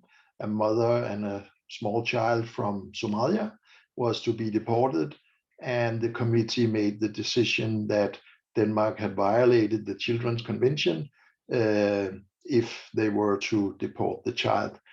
We already have the second decision by the Children's Committee on the same issue. So Denmark has now been in violation twice on this issue. And this is just to make also a comment on the problems with implementation of human rights.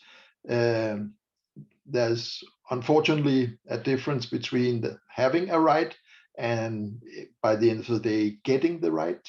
But as lawyers, we can now enlighten our clients about this possibility.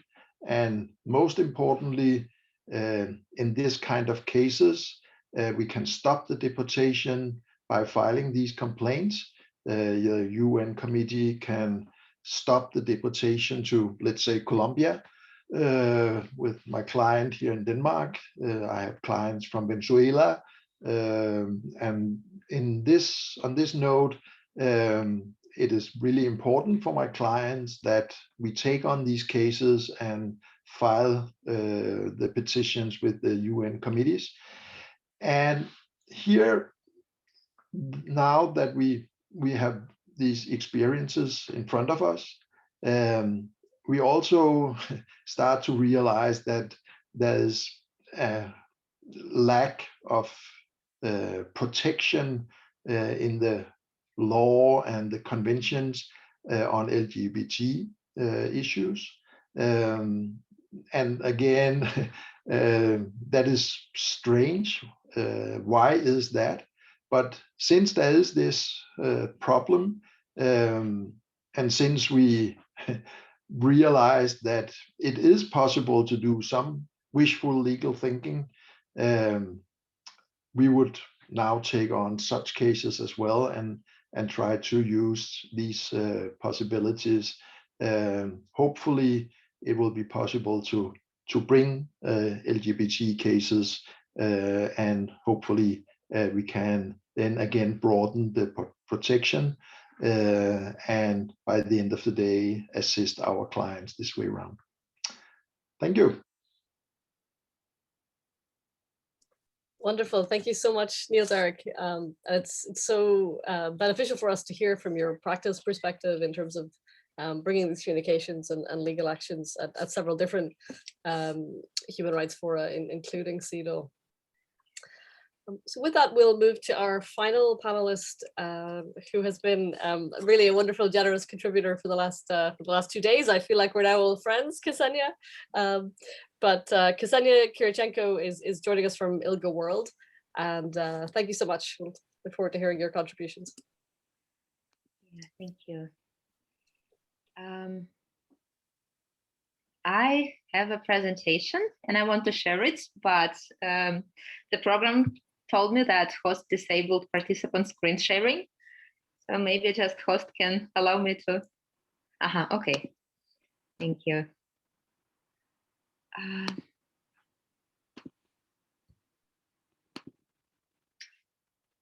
Yeah, I hope you can see it now. Can you?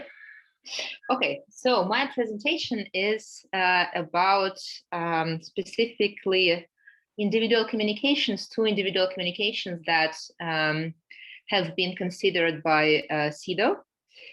And I specifically want to talk about and to share with you some of my reflections with regard to hate speech and hate crimes experienced not only because of gender of survivors, but also sexual orientation. And I want to share specifically information about two cases that I was involved into. And here my position is quite interesting because, there were two decisions by CEDAW. One of them is on the case KK versus Russian Federation, and actually KK, it's me.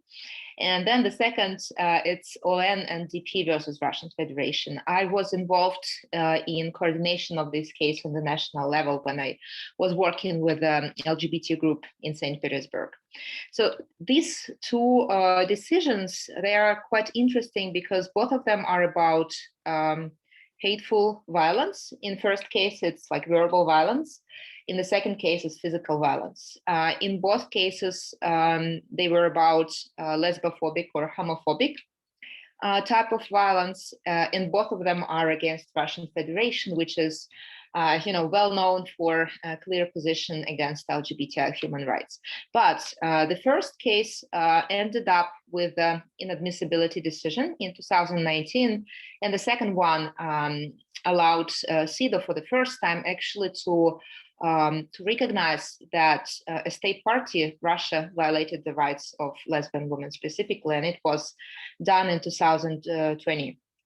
So I just want to talk a bit more about each of these cases.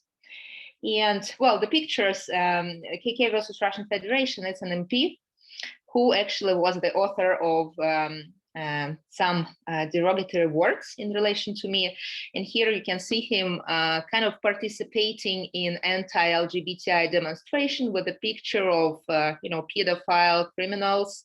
And of course, he was trying to say that all LGBTI people are pedophiles and all this rhetoric. And the second picture is actually this couple who was attacked in St. Petersburg and whose case event went to CEDAW.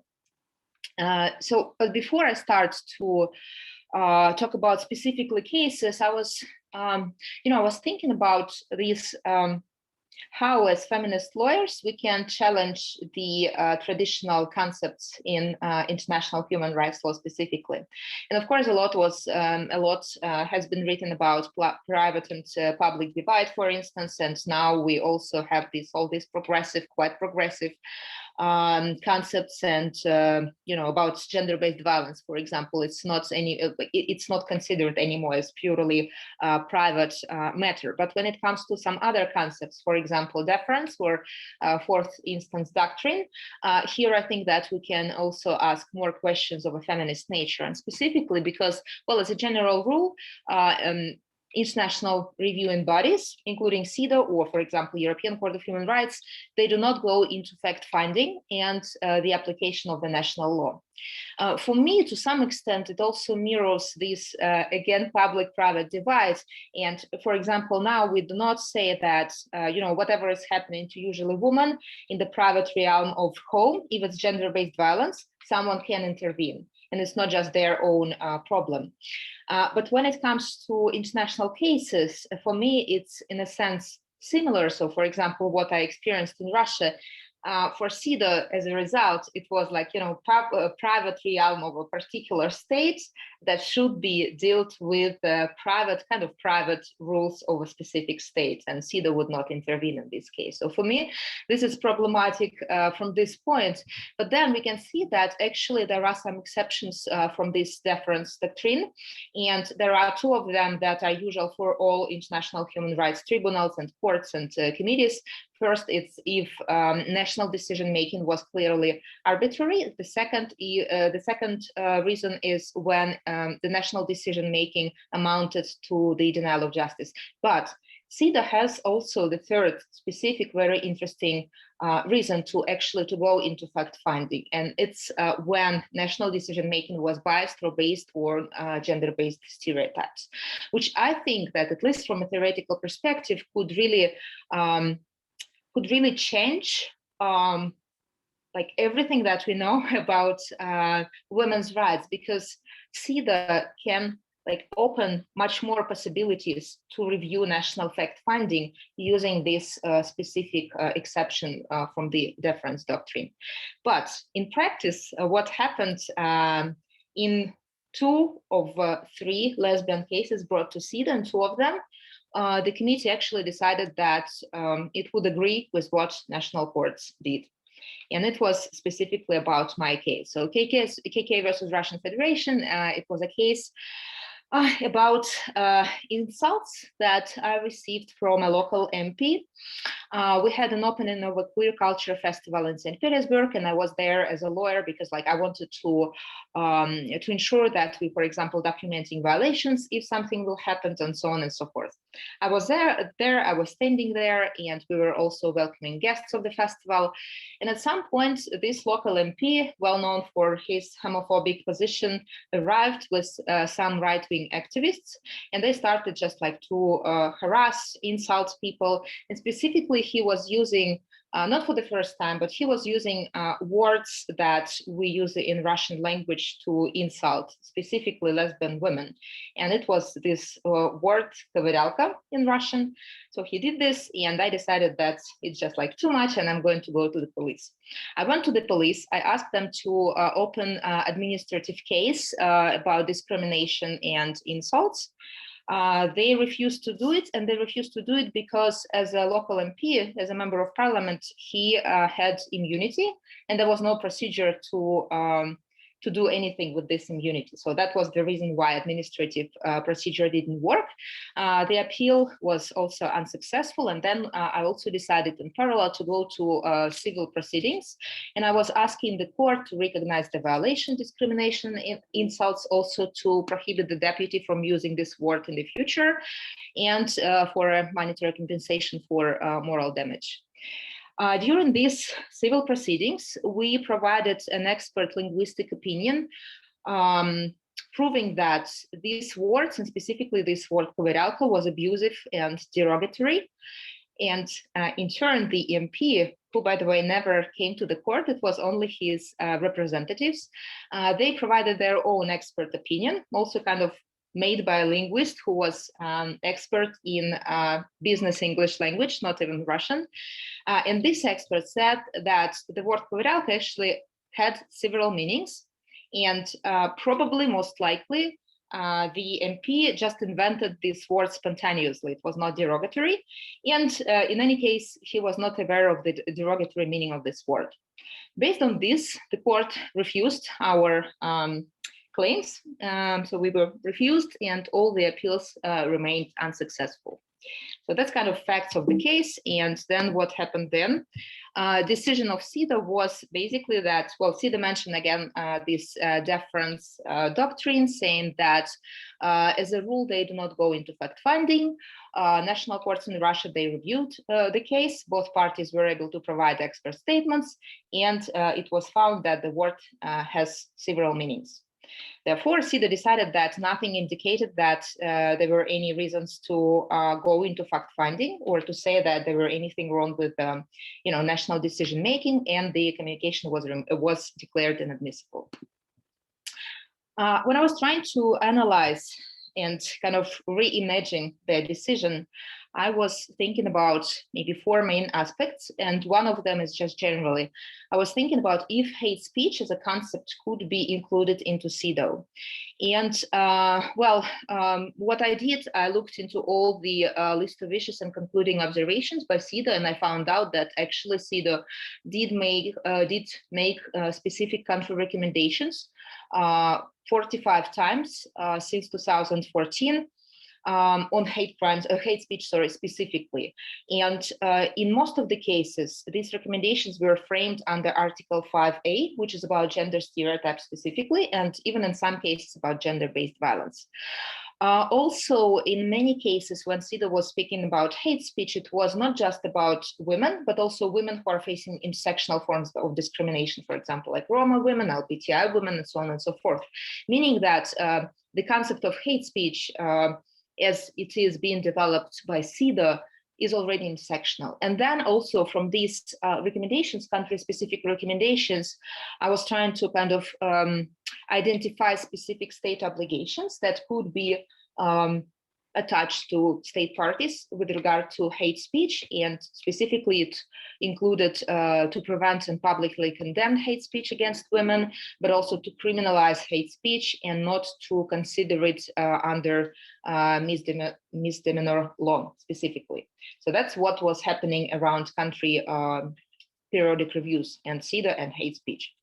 Then, when it comes to KK versus Russian Federation, I think that CEDAW failed to consider several important aspects, and one of them is about equality and access to justice. First of all, because CEDAW never said actually anything about the fact that I wasn't able to open an administrative case. In administrative law, it would be a public law, meaning that it would not be me myself to collecting all the evidences and proving what happened there, but it would be state representatives. So administrative procedure was not available at all, specifically because he was a deputy, and it was not commented by CEDAW at all. Then also because I was able only to go into civil proceedings, all the burden of proof was on me, and we were trying to provide several types of documents and also evidence. And specifically, we came up with this linguistic expertise kind of. Also, we provided witnesses. We had a video recording. We even had a statement from my therapist who actually said that this incident had impacted my mental health to some extent. MPs, this MP only provided one statement, expert statement by an expert in the field of business English, never came to the court. And for me, like, it was definitely not about exactly equality and access to justice. Then the third thing is about contextual analysis, because I think that, well, it's not only generally when we speak about hate speech and all the jurisprudence around hate speech, including international jurisprudence, requires to analyze the context, because words, they can have different meanings indeed, but we need to go into the context. And here, what we had an MP who was openly anti-LGBT. And I mentioned this specifically in my application, in my complaint to CEDAW, and it was directly stated that this MP was author of anti-propaganda legislation. He was not just a random person. He went to an LGBTI event and he was using the words the exact words that he used to use and that he used even after this event. So it's not the only just randomly invented word. But also what is interesting in terms of contextual analysis of this case is that, well, situating subjects. He was an MP, he was a man, he was also openly Orthodox Christian. Definitely he had much power than me. And in this expert statements, they even said that, you know, the dialogue was between a man who, as they said, was of a quite high social status, well-known public figure, well-educated, of a middle age, and the woman, meaning me, also educated but below the man's social status and looking clearly younger than him. So this is already about saying a lot, I think, about how they, you know, perceived this situation. And then the fourth, and it's the last part, which I would like to mention here is it's about translation. So I was thinking if the decision would be different if it was not the Russian language but English. And for me, English is the second language. And I was trying with my partner, who is an American and whose first language is American English. We were trying to find a similar equivalent in English. Something that would characterize specifically lesbian women. And what she suggested to me to use these two words that you can see. And, you know, in Cambridge dictionary, you can say that when you say these two words together, they can mean, in theory, just a person who doesn't want to move because, like, it's, you know, expression related to wood or a wall built. And that's basically what happened in the court, because the statement by their expert was saying that this word was invented by the MP, and it was probably because of my slowness in a situation when I was being in a crowd and staying on the deputy's way, and he tried to get around me. So it's quite, I think it's quite, for me, it was quite obvious that this is just something lost in translation, but then also translation from Russian into Russian, because these words that he was using, they're not just derogatory for LGBTI, but they have very specific cultural connotations. And we also explain this in our communication to CEDAW. And these words, they are about particular criminal or criminal subculture that was created during Soviet times in some of the Soviet republics, including Russia. And when he was using these words, not in the context of prison, obviously, it was also about showing to us that we are not, you know, we are not equal members of the society. We are like criminals, and also criminalization for LGBTI people is a very specific thing because of the history of criminalization, right? Yeah, and all this was not taken into account by national courts, but also by CEDAW. And the last part here, which was important for me, is that the first instance judge, she was a woman. And during the hearing, she told us that as a woman, she doesn't know this word, and it would not be derogatory for her if she would hear this. But also for me, it's about who hears these words and who could be wounded by words. Because for an ordinary woman, probably this word doesn't have all these connotations. And of course, as an ordinary woman, she could even, you know, she has a privilege not to know about this word. We know these words because we systemically are oppressed, discriminated against, and because we were called with these words sometimes, like, you know, sometimes since very young ages. And the deputy, he also was aware about this word, but specifically because he was living and building his career in a very specific situation when he was openly anti-LGBTI. So we both were in this discourse. And for ordinary, let's say, people, or for maybe even this judge, it was not obvious that it's not just a random word, but it's actually just one part of the system.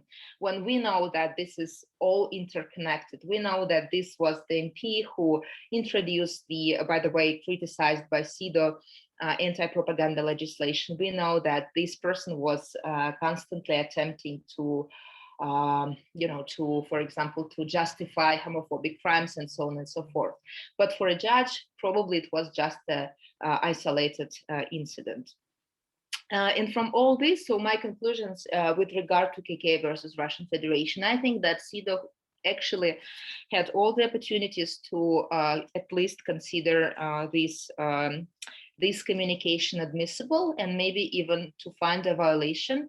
And they could actually go into, could have done this exercise by saying that the decision by national authorities was clearly arbitrary because the context was completely taken out of the consideration, because it was amounted to denial of justice, because no administrative proceeding was available because of the immunity of the deputy, and also because it was based on harmful gender stereotypes, among which are first that it's just a private matter, and specifically verbal violence is a private matter.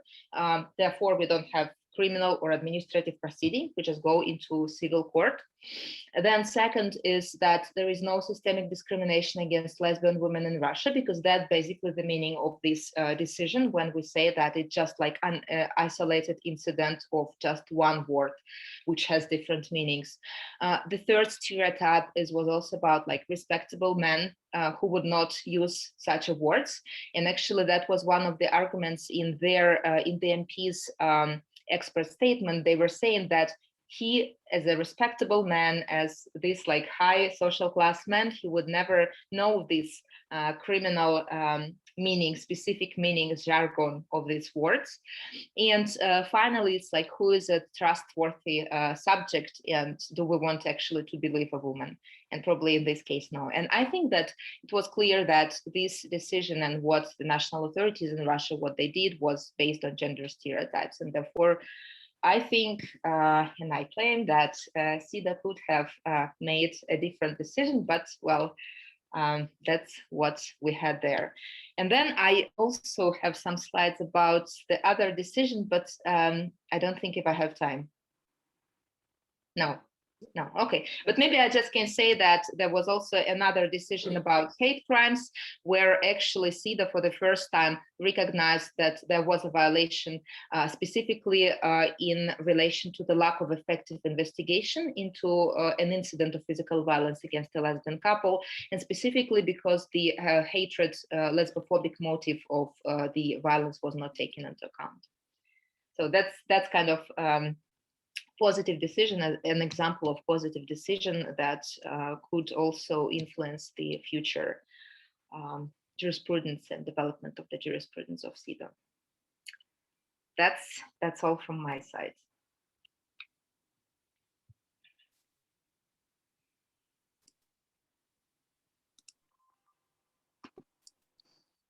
Wonderful. Thank you so much, Kseniya. I have to say, I really hope my students were tuning in for that, because it was a masterclass in terms of a gender analysis and critique of human rights fact-finding, really, and a really valuable contribution. And I think, again, one of those contributions that I think probably made us all reflect a little bit on how tough it must be to be a CEDAW committee member. It's not an easy task. So with that, that's the end of our formal contributions. At this point, I really want to open up to the audience. It would be wonderful to have some contributions from the other workshop participants. I know I have, whilst you're gathering your thoughts, I'm just going to encourage you to raise your hand and ask a question. We've one from Meghan, and I also have one in the chat that I'm going to share. So maybe I'll let me see, Meghan, is your question for Niels-Erik? Yes, it is. Great. Okay, so let's. I have a question for Lucia from the chat function. So maybe I'll ask this, and then we'll go to you, Meghan, and then we'll go back to the panelists. Lucia, there's quite a specific question here, just about the HEP, the Special Jurisdiction for Peace. This is from my PhD student, Anna Martin. So recently, the Colombian, the Special Jurisdiction for Peace declared its jurisdiction over gender-based persecution, including violations against LGBT persons. This is groundbreaking in international law. The HEP also noted that it would adopt an intersectional approach to examine these violations. Could you give us your views? In particular, how do you think the work of the HEP could impact the recognition of SOGI rights in Colombia? And I'm just going to add, if you want to say anything you think maybe the CEDAW committee might usefully do around that, that would be helpful too. So we'll come to you in just a moment. I'm now going to invite Meghan to ask her question. Yeah, I have actually a question for Kseniya and for Niels-Erik. Perfect. So Niels-Erik, I really loved your presentation thinking about non-refoulement in CEDAW because it's not in the text, and how we kind of push the text forward, and thinking about non-refoulement and gender-based violence. I'm wondering if what you think about how the committee or even just how the concept of gender-based violence needs to be adapted to think about the specific forms of gender-based violence in that lesbian, bisexual, trans, queer, non-gender conforming women experience. How do we understand their fear of returning to, as Mel and the other panel, that hostile environment, and does that reach a level of violence serious enough to prevent a state from deporting someone back to a different country? And for Kseniya, I really liked your presentation about how we need to understand hate speech within its context. And this is probably more of an observation than a question, like a true academic. But we can see in the UK, particularly with, as Alexa was mentioning earlier, kind of the weaponization of gender equality to exclude trans women, and even how language that might seem benign, like this space is for real women, or it will actually be a kind of a way to exclude others. And so I just thought, what are your thoughts on how, is that hate speech? Is that just discriminatory speech? Does that distinction matter? And does it matter in the context of CEDAW? So those are my questions. Okay. And thank you all three, great presentations, really enjoyed them. So wonderful. I think with that, I'll go back to you just in the order of the of your presentation. So I'll start with Lucia, if you'd like to. Yeah, thanks. So I'd start by saying, so CEDAW itself, like in GR 30, actually recognized that, that transitional justice, or, that peace agreements offer this opportunity for real change, right, to advance women's rights. And that's, like you said, sorry, I didn't see the question, Anna. Like you said, Anna, right, this is sort of a historic opportunity to advance LGBT rights in Colombia. We were actually arguing before this special jurisdiction that the crimes committed against LGBT people amount to gender-based persecution, and that it should be recognized as a crime against humanity. At-Right, for example, has also argued something similar before the ICC in the case of Iraq, where there's also persecution by Daesh against LGBT people. As well as against women. If this is recognized, and because we are at a tribunal that is specifically charged with looking at these crimes right now, this is truly an unparalleled opportunity. And it's an opportunity to also sort of overcome the historic debt with LGBT victims who, like I said earlier, just have not found justice in the ordinary justice system, did not find justice in the peace and justice trials, which was the transitional justice scheme before the current one, right, with the 2016 peace agreement.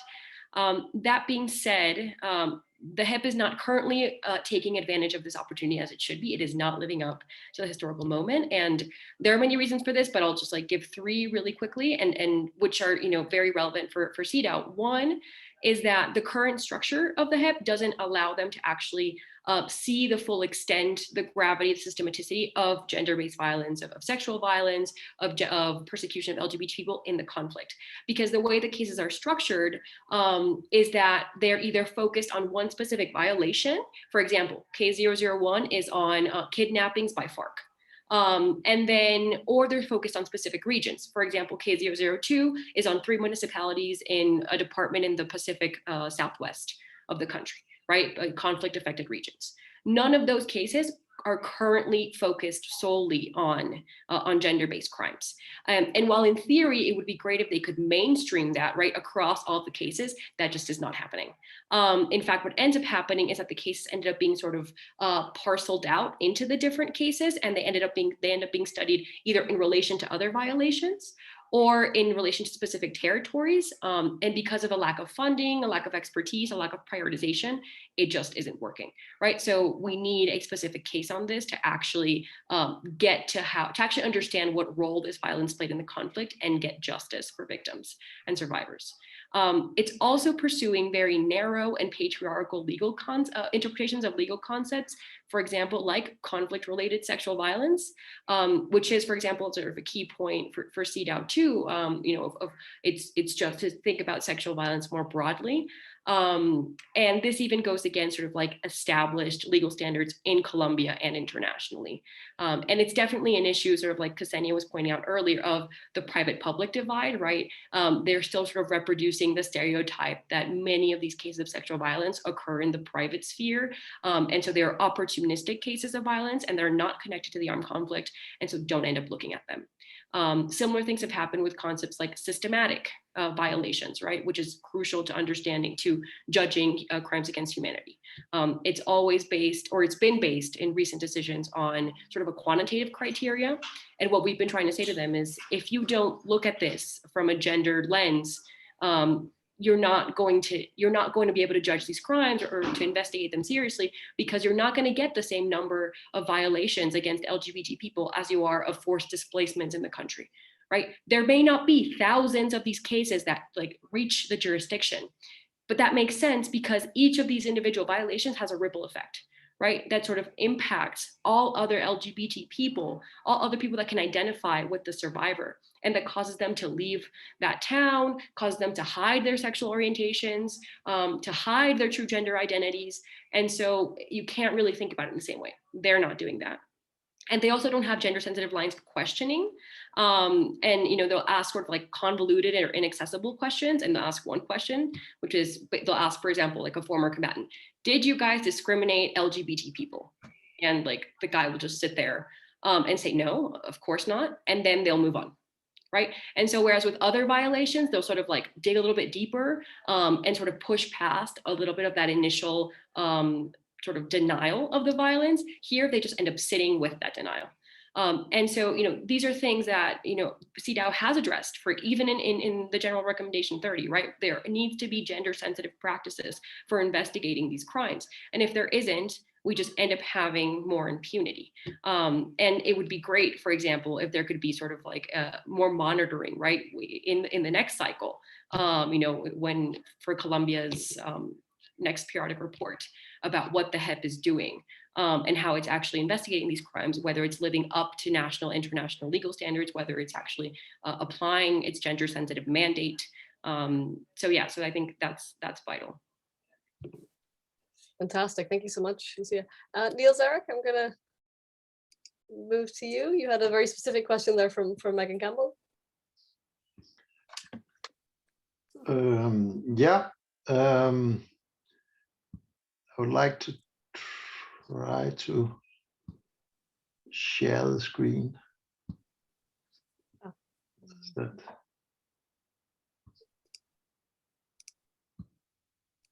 Okay, but you should be able to do that. This would be my homepage for all the cases against Denmark that we have filed over the years. And if you go into, let's say, the cases on the torture committee, you will find a number of cases which have been filed with regard to people who have been subjected to torture before leaving their countries of origin, or after they have left, they have reasons to fear coming back. And what is the problem here would be that most cases would relate to torture coming from states themselves, like Iran, Syria, and so forth. Now, if we move on to gender, that would be cases that we have filed on behalf of, again, victims who have been already subjected to gender-specific violence in the country of origin, or now they fear returning to a country. But here we have cases regarding this kind of abuse that happens in the private sphere mainly. These are sometimes related to authorities, but the case I mentioned before as the first case where there was a violation with regard to the principle of non-refoulement. This was my client from Pakistan. She had violated social norms, and then she was burned all over her body. But this happened in the private sphere. So when she applied for asylum in Denmark, the Danish Refugee Board turned her case down, saying, but she was not persecuted by the authorities of Pakistan. This was a private matter. And then we filed the case with CEDAW, and by the end of the day, the CEDAW found a violation of the Women's Convention. And that is exactly what we need, that the kind of issues I already mentioned FGM, circumcision, and here we can move on, as I mentioned, the Children's Convention, which also includes women and their baby girls, so that we are broadening the scope of protection with regard to the kind of violations that would be covered by the Women's Convention and the Children's Convention, compared to what is covered by the Torture Convention. And that is also why we should try to use these opportunities to broaden the concept with regard to hate speech, hate crimes that was just mentioned from Russia. And I fully agree that this kind of violations is not only about the specific victim, it's something that will influence LGBT people as such. When they see a violent attack, if they see a hate speech, hate crimes against one member of that community, it will affect everybody.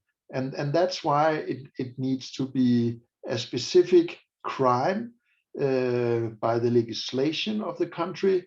And if there is no such legislation, then we should try to bring these cases to the international level.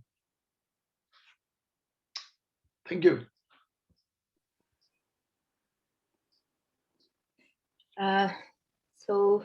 Maybe before I just go into the hate speech, I just wanted to quickly mention that there was an interesting case, AB versus Finland, by the Committee on the Rights of the Child, about non-refoulement and specifically a lesbian couple with a child from Russia.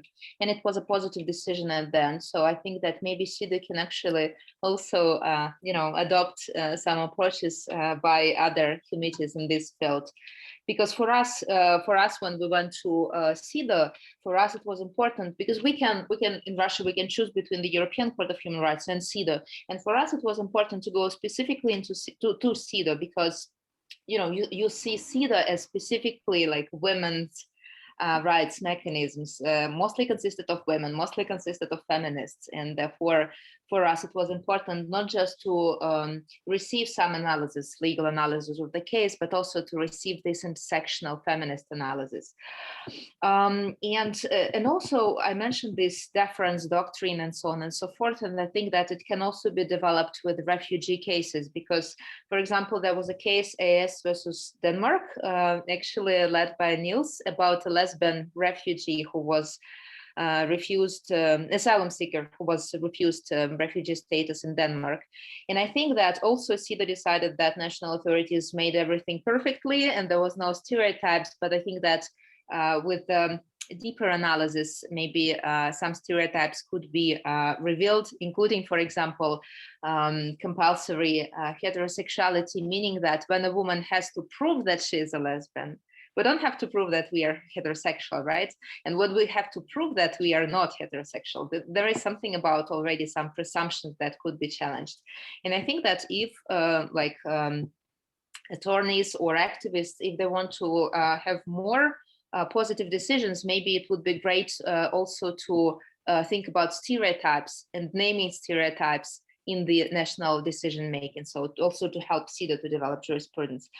So now when it comes to hate speech, discriminatory speech, and let's say anti-trans rhetoric or real women rhetoric, it's a very good question. I don't have a direct, simple answer on this, but I was thinking about it maybe from my activist perspective, because, for example, we had a public consultation with Victor Madrigal, who is the independent expert on SOGI recently.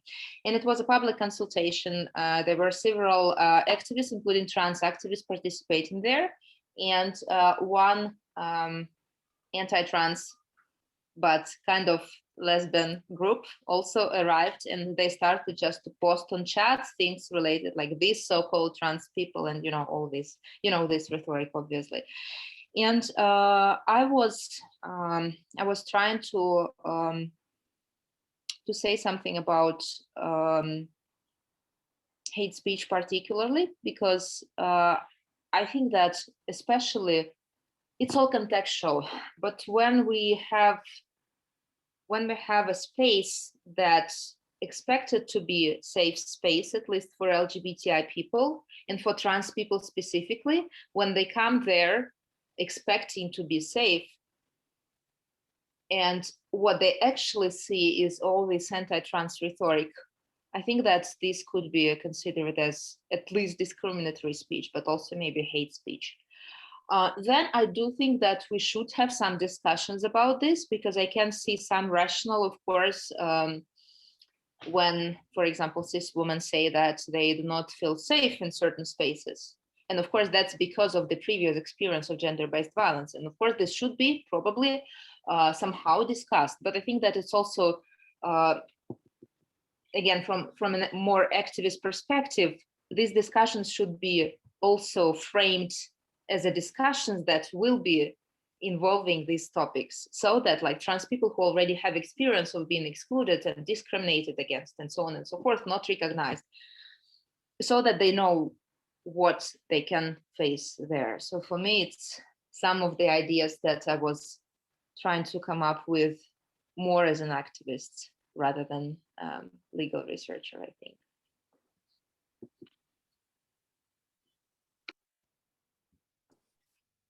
Wonderful. Thank you so much, Kseniya. That was such a thoughtful contribution. We are just arriving at the end of the session. We have sort of 3 more minutes on my clock. I do just want to really encourage anyone, particularly anyone who hasn't spoken yet, if they would just like to come in on any of the themes. Sandra has her hand up. Yeah, please go ahead, Sandra. Hi, just really quick to I would just like to say that I feel that anti-trans rhetoric is hate speech, and that seeing it in LGBTQI positive spaces is really disappointing. And just to say, I'm not even sure where I was going with that with the point, but just to say that anything that denies the womanhood of trans women, anything that denies the gender identity, the validity of the gender identity of trans people, is a direct attack on their humanity, on their citizenship, on their social citizenship, and it is just it's unacceptable to see. So just to point that out. The other thing I wanted to say is that we just, this kind of came back a little bit to something that was brought up earlier about reproductive justice, is that a lot of the time when we talk about, you know, women's rights and women's issues and that, there's an awful lot of cis-normativity involved. So what I mean by that is the assumption that, you know, women that we talk about are cis women, or that we're only talking about cis women's issues. So, you know, Alexa mentioned earlier in her answer to one of the questions, you know, she's talking about bringing trans men and non-binary people into reproductive justice discussions, but also focusing on trans healthcare as you know, as an issue that comes up in this. So I completely agree that we need to, and I think this was raised yesterday as well, but I completely agree that we need to have discussions on, you know, women's issues and issues that are perhaps experienced by those who are affected by misogyny and those who are affected by misogyny-based exclusion and oppression and that, but at the same time that we need to discard a certain amount of cis-normativity from our point of view, and that we need to make sure that we are being trans inclusive, whether that be inclusive of people who fall within traditionally, I suppose, women-related issues, or people who are trans women or trans feminine, and who also need to be included when we discuss these things. So yeah, just short input on that.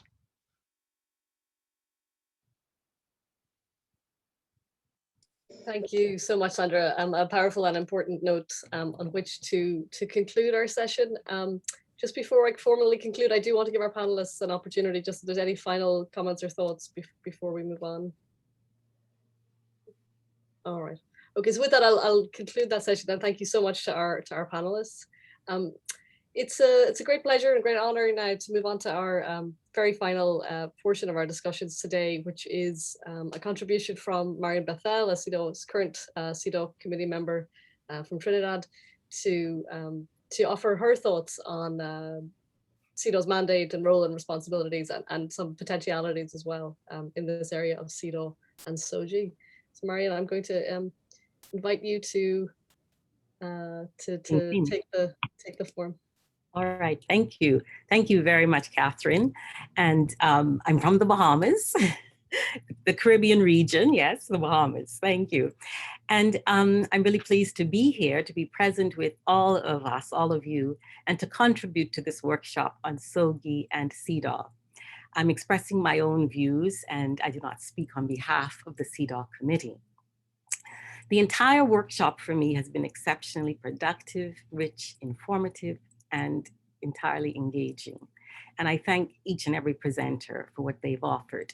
You've all deepened my understanding of the significant ways in which women's enjoyment of substantive rights guaranteed under CEDAW are shaped by their sexual orientation and gender identity.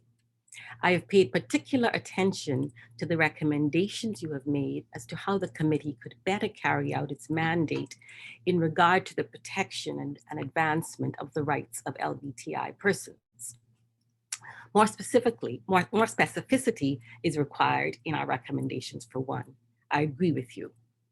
And in my view, this workshop presents exactly the kind of constructive engagement from which the committee can benefit enormously. I recognize that my statements will not do justice to the profound and thoughtful presentations, passionate views, feelings and experiences that have been communicated.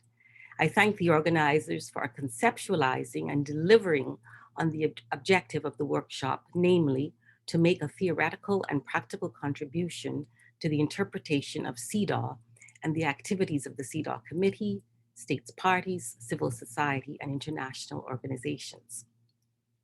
So what is the guarantee of UN CEDAW for the respect, protection, and fulfillment of the human rights of women in regard to equality and non-discrimination on the basis of sexual orientation and gender identity? What in effect is the promise of intersectionality as an approach to protection of sexual orientation and gender identity for women under CEDAW? In practice, the committee is ever mindful of our mandate to deliver at the level of substantive equality, and therefore we pay attention to equality of opportunity, equality of access, equality of benefits, and equality of results and outcomes. Our focus on discrimination establishes that inequality is socially constructed. We recognize that CEDAW is the international human rights instrument that provides a framework to counter the limitations of formal equality, to counter inconsistencies in the application of the law, as well as to counter the social, cultural, political, and religious underpinnings that prevent women from exercising their right to equality and non-discrimination. The convention establishes the equal valuing of all women and groups as required by formal equality, and emphasizes that all women are entitled to the benefits of equality and non-discrimination. The concept of intersectionality takes us beyond the one-dimensional identity of woman, perhaps as white and middle class, as referenced by one of the panelists yesterday. Intersectionality demands that we embrace the lived realities and experiences of each and every woman, of individual complainants, of groups of women, of all women, in the spirit of inclusion and in the fact of inclusion. In practice, the committee recognizes the intersecting oppressions women face and the barriers to women's full enjoyment of their rights based on ethnicity, race, socioeconomic status, migrant status, rurality, disability, and much more. In my view, sexual orientation and gender identity must be categorically and meaningfully included at all times. In 1989, Professor Kimberly Cranshaw's imaginative and concrete metaphor of a traffic intersection illuminated the persistent and interlocking jam of discrimination in regard to African American women based on sex, gender, and race. Since this time, intersectionality has come to express an ever-evolving traffic of human identities, human experience, human expression, and humankind, as so ably illustrated by the Special Rapporteur on SOGI, Victor Madrigal-Bortoz, and all of the presenters in this workshop. Further, the lack of consensus on this issue of sexual orientation and gender identity within the committee is open for further discussion by the CEDAW Committee. At this time, we have agreed to use the words lesbian, bisexual, transgender, and intersex, or LBTI, to describe women who express their sexual orientation, gender identity, and sexual characteristics differently from prescribed hetero norms. I'm aware that the terms lesbian, bisexual, and transgender are used mostly in the global north. For example, Audre Lorde, from an African-American Caribbean, retrieved the word Zami from her ancestral home of Kariakou in the Caribbean to denote women loving women. Yesterday, we also mentioned the hijras of Pakistan and India. It is clear, then, that various cultures have their own language to name forms of human expression and identity. And it is also clear that alternative language is being developed to be more inclusive and sensitive and to replace the binaries of female and male and woman and man. And it is incumbent upon the CEDAW Committee to enter into this ever-evolving concept of language evolving and identities evolving. That said, it is my view that sexual orientation, gender identity, and gender expression are grounds for human rights abuses against women under CEDAW. As we are all aware, there is no provision directly on violence against women in CEDAW. Yet, the international normative framework on gender-based violence against women has evolved since the establishment of the CEDAW Committee in 1982 and its adoption of General Recommendation number 19 in 1992. The same evolution can and must take place in regard to sexual orientation and gender identity as a ground for non-discrimination under CEDAW. One of the questions asked yesterday concerned the significance of the role of civil society in our committee's work. Yes, we depend heavily on the reports of the NGOs. It is from them that we learn firsthand of the discrimination and violence experienced by LBT persons who are less likely to report it or seek redress, in addition to our own understandings and our own country-specific situations. In countries where homosexuality is criminalized, even if the law does not explicitly include lesbianism, the fear of state penalties, family rejection, or community recrimination silences LBT persons. As a result, discrimination against women on the basis of their actual or perceived sexual orientation and/or gender identity is often underreported, if reported at all. And so as CEDAW committee members, we must demand that governments report on sexual orientation and gender identity issues for women under CEDAW. Government reports often make no reference at all to LBT persons. And so we depend on the civil society organizations to bring these matters to our attention. One of the concerns that the CEDAW committee is grappling with is that the explicit inclusion of sexual orientation, gender identity, and sexuality rights might lead to a withdrawal from CEDAW or decreased reservations. Some states also perceive references to sexual orientation and gender identity as an introduction of new rights. The committee has argued effectively that it seeks to uphold new ways of addressing existing long-term violations and new interpretations of the convention's mandate and new clarifications of violence and discrimination. This is evidenced by the adoption of the GR 35 on gender-based violence against women and the inquiries into access to safe abortion in Northern Ireland and female genital mutilation in Mali. With the controversial right to abortion, CEDAW found a way to navigate this as reproductive rights and health rights. And with female genital cutting, CEDAW advanced that traditional practices resulting in harm, suffering, and violence are human rights violations. In the same vein, CEDAW must find a way to uphold the rights of women in regard to their sexual orientation, gender identity, sexual autonomy, and gender expression. In summary and conclusion, I would offer the following thoughts, which are not exhaustive on this issue. It is critical for the CEDAW committee to honor and uphold the spirit of inclusion and protection for all women so that the CEDAW Convention as a living document progresses and not regresses, that the committee extends more protections and not less or fewer protections. In my view, the integrity and credibility of the committee is open to question when some vulnerable groups are protected and others are not. Recognizing sexual orientation and gender identity and expression would significantly advance the promise and the implementation of CEDAW. The committee needs to challenge homophobia, transphobia in the fight for women's equality and address sexual orientation and gender identity as grounds for human rights protection so that LBT persons are included specifically and consistently under CEDAW. The committee, in my view, must undertake to send an unambiguous message to states parties that denying women their rights based on sexual orientation and gender identity violates the convention and prevents LBT persons from enjoying their full rights as human beings and citizens in their countries. And finally, I thank the organizers again, whose intellectual and activist paths have made this workshop possible. The Women Human Rights Defenders on behalf of LBT persons, and I will take all of this with me as I move forward in my work on the CEDAW committee. I have gained from this time with you, and I will use it to make a difference. And I thank you.